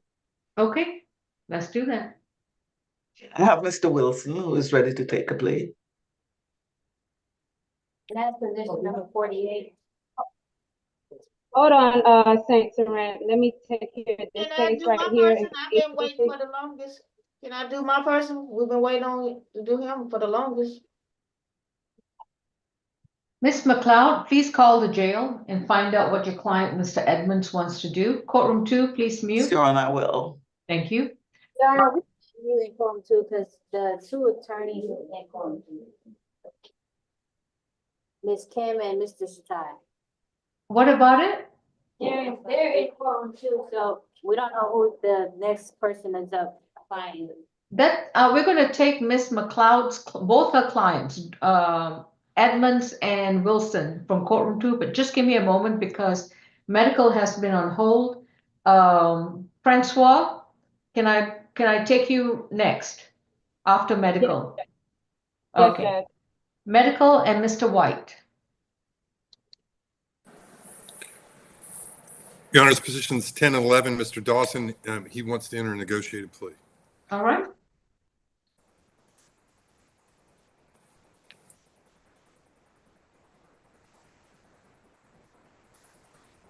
Mr. Dawson has been advised of his rights and his cases, 24 CR 7048G, and his other case, 25 CR 656G. Ms. Dawson, please raise your right hand. Do you solemnly swear and affirm the testimony you provide will be the truth to the best of your knowledge? Yes, ma'am. Thank you. Ms. Polk, what's the recommendation for Mr. Dawson in both cases? State's recommendation on position 10 to the criminal trespass is 12 months concurrent with count 3. Stay away from the Walmart located at 844 Cleveland Avenue in East Point. As to count 2, time served 30 days, credit for time served 15 days. That is from October 14th, 2024, and then February 7th, 2025 until today. Count 3, the theft by shoplifting, 12 months, serve 30 days, credit for time served 15 days, balance probated, and stay away from the Walmart located at 844 Cleveland Avenue in East Point. On position 11, the theft by shoplifting, 12 months, serves 28 days, credit for time served 14 days, from February 6, 2025 until today, balance probated, 40 hours of community service, stay away from the Walmart at 844 Cleveland Avenue in East Point, and an anti-theft course. Count 2, the criminal trespass, 12 months concurrent with count 1. We do ask the defense to stipulate to venue, factual basis, and identification for the purposes of the plea. We do stipulate, and on position 10, count 3, since there was nothing other than the stay away, I assume that was a suspended. Yes, that would be balance suspended. Okay. Judge, we just ask accept the plea as negotiated. We would ask for a waiver of 3 months of fees. Mr. Dawson is homeless. He will be looking for work, but he's going to have to do the community service and pay for the anti-theft course. So we're going to have a social worker go try to see him before he's released to see if they can help him with some housing. But at this point, we'd ask to waive 3 months of fees. All right, I'll waive the fees for February, March, and April. And then beginning May 1st, 2025, he'll need to start paying his probation fees plus court costs and surcharges, as well as his fines, and complete his anti-theft class. And he will be reporting every month until the rest of the 12 months are over. All right, Mr. Dawson, have you consumed any medicine or alcohol? No, ma'am. Have you understood what's going on in your 2 cases? Yes, ma'am. And are you satisfied with your legal services? Yes, ma'am. You have 2 counts of theft by shoplifting from these 2 cases. If you plead guilty to them, that would add to your criminal history record. And in the event that you have 3 or more convictions of theft by shoplifting, any subsequent arrest for shoplifting will be a felony charge. Do you understand that? Yes, ma'am. Okay. Are you entering this plea freely, willingly, and knowingly? Yes, ma'am. So you understand that if you enter this plea, there won't be a trial. You will not go back to a court of law to face your accuser, challenge the evidence brought against you, to be able to present your arguments and defenses through counsel, and have the state prove the charges beyond a reasonable doubt. Are you prepared to give up these rights? Yes, ma'am. How do you plead to criminal trespass, giving false information to an officer, and theft by shoplifting at Walmart on October 12, 2024? Guilty. How do you plead to theft by shoplifting and criminal trespass at Walmart from February 6, 2025? Guilty. Your sentence for position 10 on the count 2 is going to be time served, which is to serve 30 days, credit for time served 15 days. On count 1 is going to be time served, serve 30 days, credit for time served 15 days. The same thing for count 3. And you are noticed that you are to stay away from the Walmart store at 844 Cleveland Avenue in the East Point. Understood? Yes, ma'am.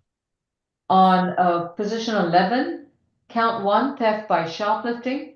Your sentence is going to be 12 months to serve 28 days, credit for time served 14 days. The remainder of the time will be on probation. You will report to Fulton County Probation on Monday, February 24th before 3 p.m. While you're on probation, you will complete 40 hours of community service, and you must complete your community service at any nonprofit agency that's not a church and not a school, and you must do a minimum of 5 hours per month. You have to stay away from the Walmart at 844 Cleveland Avenue in East Point. And in addition to that, Mr. Dawson, you are required to stay away from all Walmart stores. Do you understand? Yes, ma'am. The one in East Point, every single one on this planet. Understood? Yes, ma'am. You are to enroll in an anti-theft class within 90 days of being released, and you're to complete your anti-theft class and present that to your probation officer. On the criminal trespass, that will be 12 months concurrent with count 1. Beginning May 1st, 2025, you will start paying your probation fees in addition to completing your classes and so forth and your community service. You will report to probation every month and stay away from all Walmart stores until the remainder of the 12 months are completed. If you violate any of these conditions or if you get arrested again, probation is authorized to revoke probation and have you serve out the rest of the year in prison. Understood? Yes, ma'am. All right, that concludes your case. Thank you. Thank you. On sign up, man. All right, medical, we're going on to ACDC. Who do we have? Judge Law, this is gonna be position number 15, Ms. Florent. She's also cuffed to the back, so she's not gonna be able to raise her right hand. Okay. Miss Candacia Malvinet Florence. Your Honor, Yes? that's going to be my case. We thought she was at Fulton County and we couldn't find her yesterday, so I'll need a breakout. Oh, actually, I interviewed her because of ACDC, so. Okay. Perfect. And so as I was saying, this is Candacia Florence, case number 25CR651F. Ms. Florence is accused of terroristic threats and acts and criminal trespass causing damage to property. Ms. Florence, you have a right to remain silent. Anything you say in open court, your statements can and will be used against you. You have a right to an attorney, and representing you presently is Ms. Kim. Do you see Ms. Kim on the screen? Ms. Kim, if you could wave your hand. Do you see her, Ms. Florence? Yes or no? Yes. Okay. Ms. Kim, are we proceeding with a plea offer or? Yes, negotiated plea, Your Honor. All right, Ms. Florence, I'm just going to constructively assume you are raising your right hand. Do you solemnly swear and affirm that the testimony you provide will be the truth to the best of your knowledge? Yes, ma'am. Thank you. Ms. Falk, what's the recommendation for Ms. Florence? State's recommendation, Your Honor, on count 1, the terroristic threats and acts, 12 months, served 28 days, credit for time served 14 days. That's going to be from February 7th of 2025 until today. Balance probated, no further contact with Pamela Baker, 12 hours or 12 weeks of anger management, and the defendant needs to choose between MHET or BHET. Count 2, the criminal trespass, 12 months concurrent with count 1. Stay away from H&R Block located at 2920 MLK Junior Drive Southwest in Atlanta, Georgia. We have spoken with Ms. Baker. She does agree with the plea, and she stated she may be here on Zoom today, so we would like to sound for Ms. Pamela Baker, and we do ask the defense to stipulate to venue factual basis and ID for the purposes of the plea, and to let us know which of the MHET or BHET options they have chosen. All right. First of all, Ms. Kim, which option has your client chosen? BHET, Your Honor. All right. And second of all, Ms. Pam Baker, I see someone by the name of Pam, but I don't know what that symbol means. So Ms. Pam Baker, if you want to address the court, you need to unmute and start your video. Oh. And then thirdly, Ms. Kim, do you stipulate to the factual basis, venue, and ID for this case? Yes, we do. All right. Ms. Florence, I'm going to ask you some questions. You would need to respond loudly so the court reporter can hear you. Have you consumed any medicine or alcohol recently? Yes, medicine. All right. Even after consuming medicine, are you still able to understand your attorney and what's going on in your case? Yes, ma'am. Are you satisfied with your attorney? Yes, ma'am. She's already spoken to you about the case. Are you willing to plead guilty freely, willingly, and knowingly? Yes, ma'am. And you understand that if you enter this guilty plea, you would have to give up your rights to a trial, to go back to court, to confront your accuser, to be able to present your defenses and arguments, and the prosecutor won't have to prove the charges against you beyond a reasonable doubt. Are you prepared to give this up? Yes, ma'am. How do you plead to terroristic threats and acts and criminal trespass causing damage to property? Guilty. For the terroristic threats and acts, your sentence is going to be 12 months to be on probation. To serve 28 days, credit for time served 14 days. If you have no other cases holding you, you'll be released within 24 hours, but you must report to Fulton County Probation on Monday, February 24th before 3 p.m. Probation is located at 132 Mitchell Street in downtown Atlanta. While on probation, you must have no contact with Pamela Baker, and you're to stay away from the H&R Block office located at 2920 Martin Luther King Jr. Drive. You cannot be seen at the building, at the parking lot, at the sidewalks, nowhere close to that building. Understood? Yeah. You are also to complete, have no contact with Pamela Baker, stay 200 yards away from her. Complete 12 anger management classes. These are 12 weekly classes. You must enroll in that program within 60 days of being released, and you must complete all 12 classes. You're also to enroll in a behavioral health and evaluation and submit yourself to any treatment or counseling. And you must also do that within 60 days of being released. For the criminal trespass causing damage to property, it's going to be 12 months concurrent with count 1. Stay away from Pamela Baker, stay away from the H&R Block office, and you will report to probation every month until the remainder of your 12 months is over. Thank you. Thank you, Your Honor. Thank you, Judge. Thank you, Francois. We'll see you later. Okay.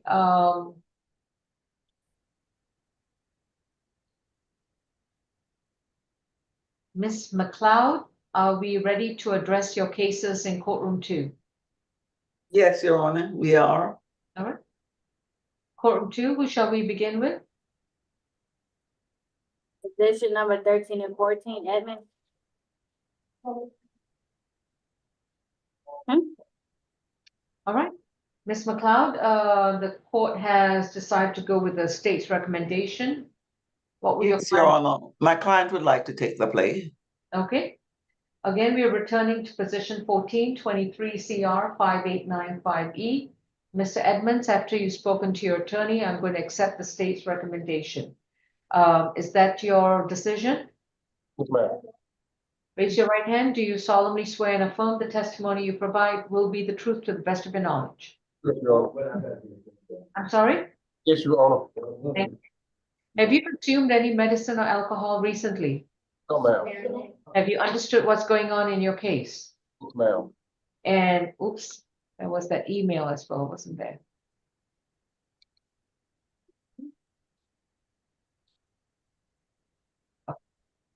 In your cases, that is. And are you satisfied with your legal services? Yes, ma'am. If you decide to enter a guilty plea to the charges in these 4 cases before you, you would have to give up your constitutional right to a trial in front of a judge or a jury. You will not get the opportunity to go back to court, to challenge these charges in a court of law, to be able to confront your accuser, have your attorney help you to present your arguments, defenses, and mitigating factors. And the prosecutor won't have to prove any of these charges against you beyond a reasonable doubt. Are you prepared to give up these rights? Yes, ma'am. On position 14, violation of certain acts, bus or rail station, and 1 count of willful obstruction of an officer and 1 count of giving false information to an officer. How do you plead? Yes. On the violation of certain rules at a bus station, your sentence is time served to serve 42 days, credit for time served 21 days. On count 2, willful obstruction, also that's going to be to serve, that's 12 months probation to serve 42 days, credit for time served 21 days. You'll be on probation to pay a $300 fine. For count 3, that will merge with count 2. Count 4 will merge with count 2. And count 5, giving false information to a law enforcement officer, that will be 12 months probation concurrent with count 2. So that's a $300 fine to be paid while on probation. With regards to case number 24 CR 002166E, the charge of fleeing and eluding, how do you plead? Yes. This will be your second conviction for fleeing and eluding within the last 10 years. The sentence is 12 months probation to serve 90 days, credit for time served 22 days. So you have additional time to serve at the Fulton County Jail, which is, I believe, 31 more days. Once you've completed this 31 days, you will then report to probation. While you're on probation, you'll need to pay an additional $2,500 in fines, complete 40 hours of community service, and no driving while you are on probation. With regards to 21 CR 2854E, the charge of criminal trespass, how do you plead? Guilty. Your sentence is 12 months to serve 6 days, credit for time served 3 days. While you're on probation, you will make sure you have no contact with Michelle Daniels. Stay away from wherever she's physically located, where she works, where she lives. And if you want to have a parenting plan with the children you share with Miss Daniels, you need to file a legitimation action to get rights for joint custody or visitation. But in the meantime, if you want to have any kind of parenting plan, you need to negotiate that with a third party who will then carry out a third party transfer of the children. At all times, you're not allowed to own any firearms. Now, with regards to the fourth case, 25 CR 000885E, one count of theft by shoplifting. How do you plead? Yes. Your sentence is 12 months to serve 40 days, credit for time served 20 days. Again, you'll be serving this on probation concurrent to your other cases. You are to stay away from the Hibbett Sports Store at 1239 Moreland Avenue. Within 60 days of while you're on probation, you are to enroll and complete an anti-theft class and pay an additional $500 fine and complete an addition of 40 hours of community service. Your total fine for all your cases is going to be $3,300, and you will need to make minimum payments of $300 per month in order to pay off this fine, plus your court costs and your probation fees. With regards to your 80 hours of community service, you're required to do a minimum of 15 hours per month until all 80 hours are completed. Yes, ma'am. Thank you. Rona, I think the calculation that I did about his time left was 22 days. Okay. So he Yes, has I 20. think that's what it was. Okay. Anything else? Nothing further, Your Honor. All right, that completes the case with Mr. Edmonds. Thank you, And Mr. Best of luck. I did you, send the Honor. null pros on Mr. Edmonds' case to Ms. Strong. Ms. Strong, I also had an error on the previous 3 failure to appear orders, so I have resent them corrected. Thanks. Thank you. All right, next case in courtroom 2. To number 48, Mr. Wilson.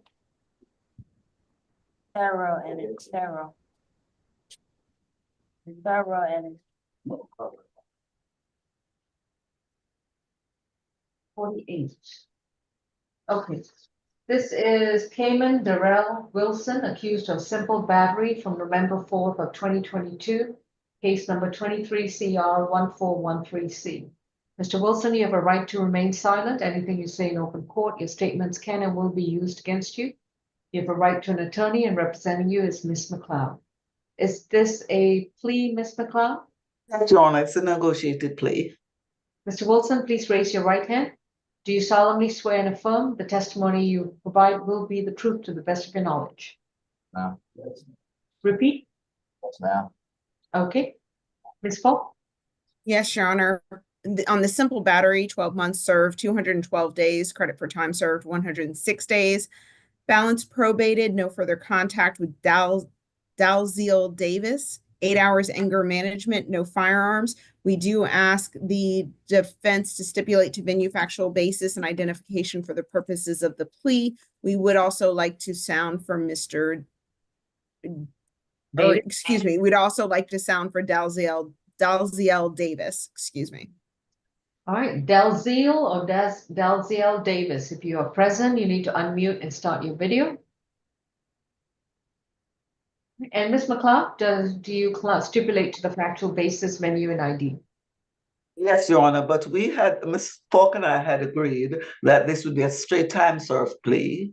Oh, that's Right. Nope, that is my fault. We did have a previous email. I didn't update it on the calendar. It is balance suspended. We are removing the anger management provision, but we are keeping the no further contact and no firearms. It's my understanding of the terms So of the plea, my Your Honor. So no apologies. probation. Yes, my apologies, Ms. McLeod. Thank you for correcting me. all right. And on that note, Ms. McLeod, do you so stipulate? It's Your Honor. Mr. Wilson, have you consumed any medicine or alcohol recently? Yeah. You need to put your hand down so we can hear you clearly. Thank you. What was that? No. Louder? No. And have you understood what's going on in your case? Yes, ma'am. Are you satisfied with your legal services? Yes, ma'am. If you decide to plead guilty to this charge, you would have to give up your right to a trial. You will not be able to go back to court to confront your accuser, challenge the evidence brought up before you, present any arguments and defenses you have, and have the state prove the charge beyond a reasonable doubt. Are you prepared to give up these rights? Are you prepared to give up these rights? No. That doesn't make it out, you have to talk out. Yes, ma'am. I'll accept. How do you plead to one count of simple battery? Yes. Your sentence is 12 months to serve 212 days, credit for time served 106 days, balance suspended. Once you're released, you are to have no contact with Dalziel Davis. You have to stay 200 yards away from him and not communicate with him in any way, form, or manner. And you are not allowed to own or possess any firearms. Yes, ma'am. All right, that concludes your case. Thank you. Thank you, Your Honor. All right. Do you have any other cases, Ms. McLeod? I believe that actually concludes my business before the court today. Do you have anything on the 11 a.m. calendar that we will address after 12:30? I don't believe so, Your Honor. Not today. Okay, then thank you. Have a good week. Take care. You too. What time is it? All right. Courtroom 2, any other cases? Yes, for the 11 o'clock calendar. All right. Mr. Bartel, do we have anyone who's appearing for the 11 o'clock calendar? We have several.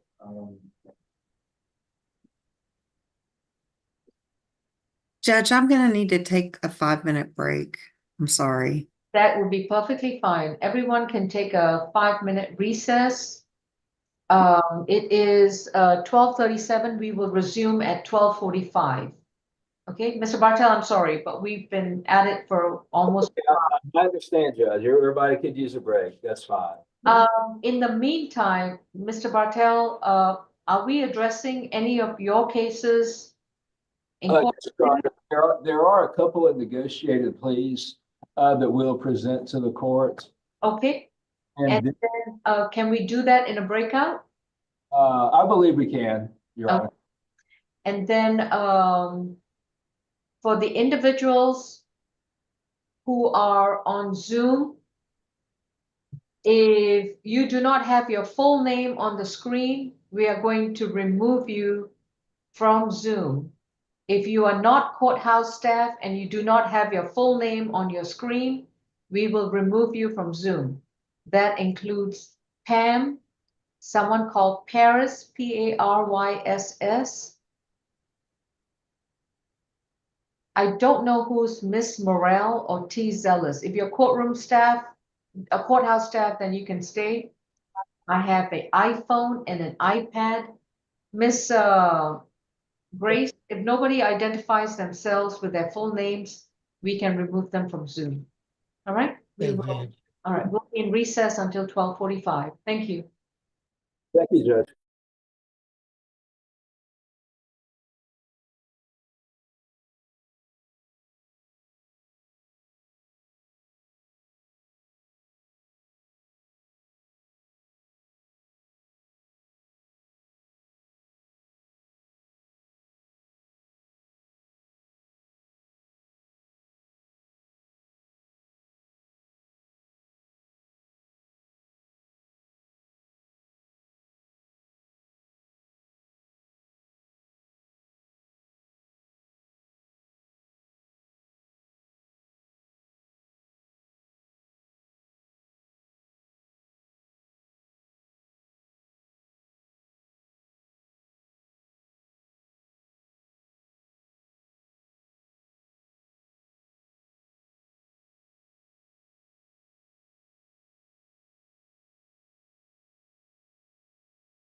Okay.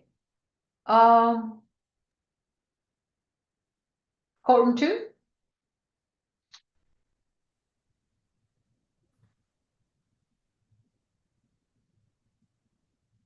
Mr. Timur Bay II, what case are you here for?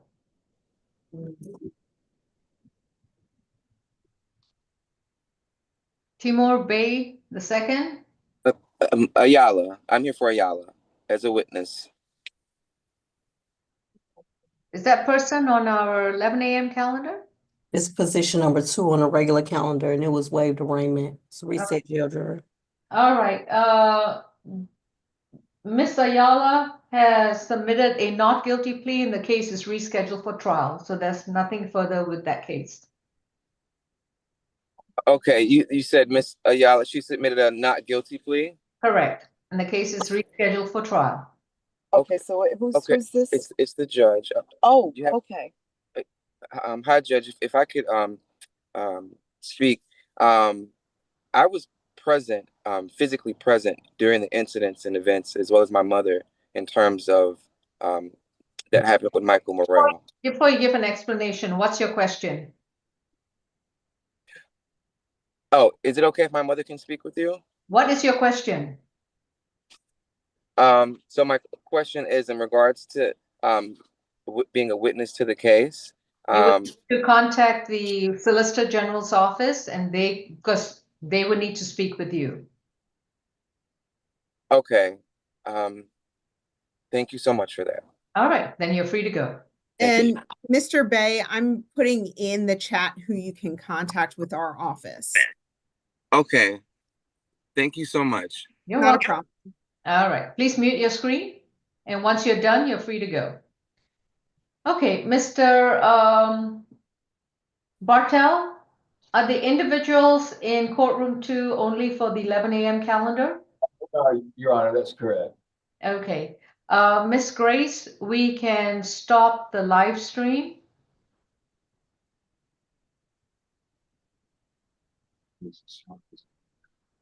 I apologize, Judge. It's some people that were let in after we just came back, so I'm not yeah. sure if they are part of the defendants that are in the courtroom taking a plea, like the Michael Moore, the baby is still on.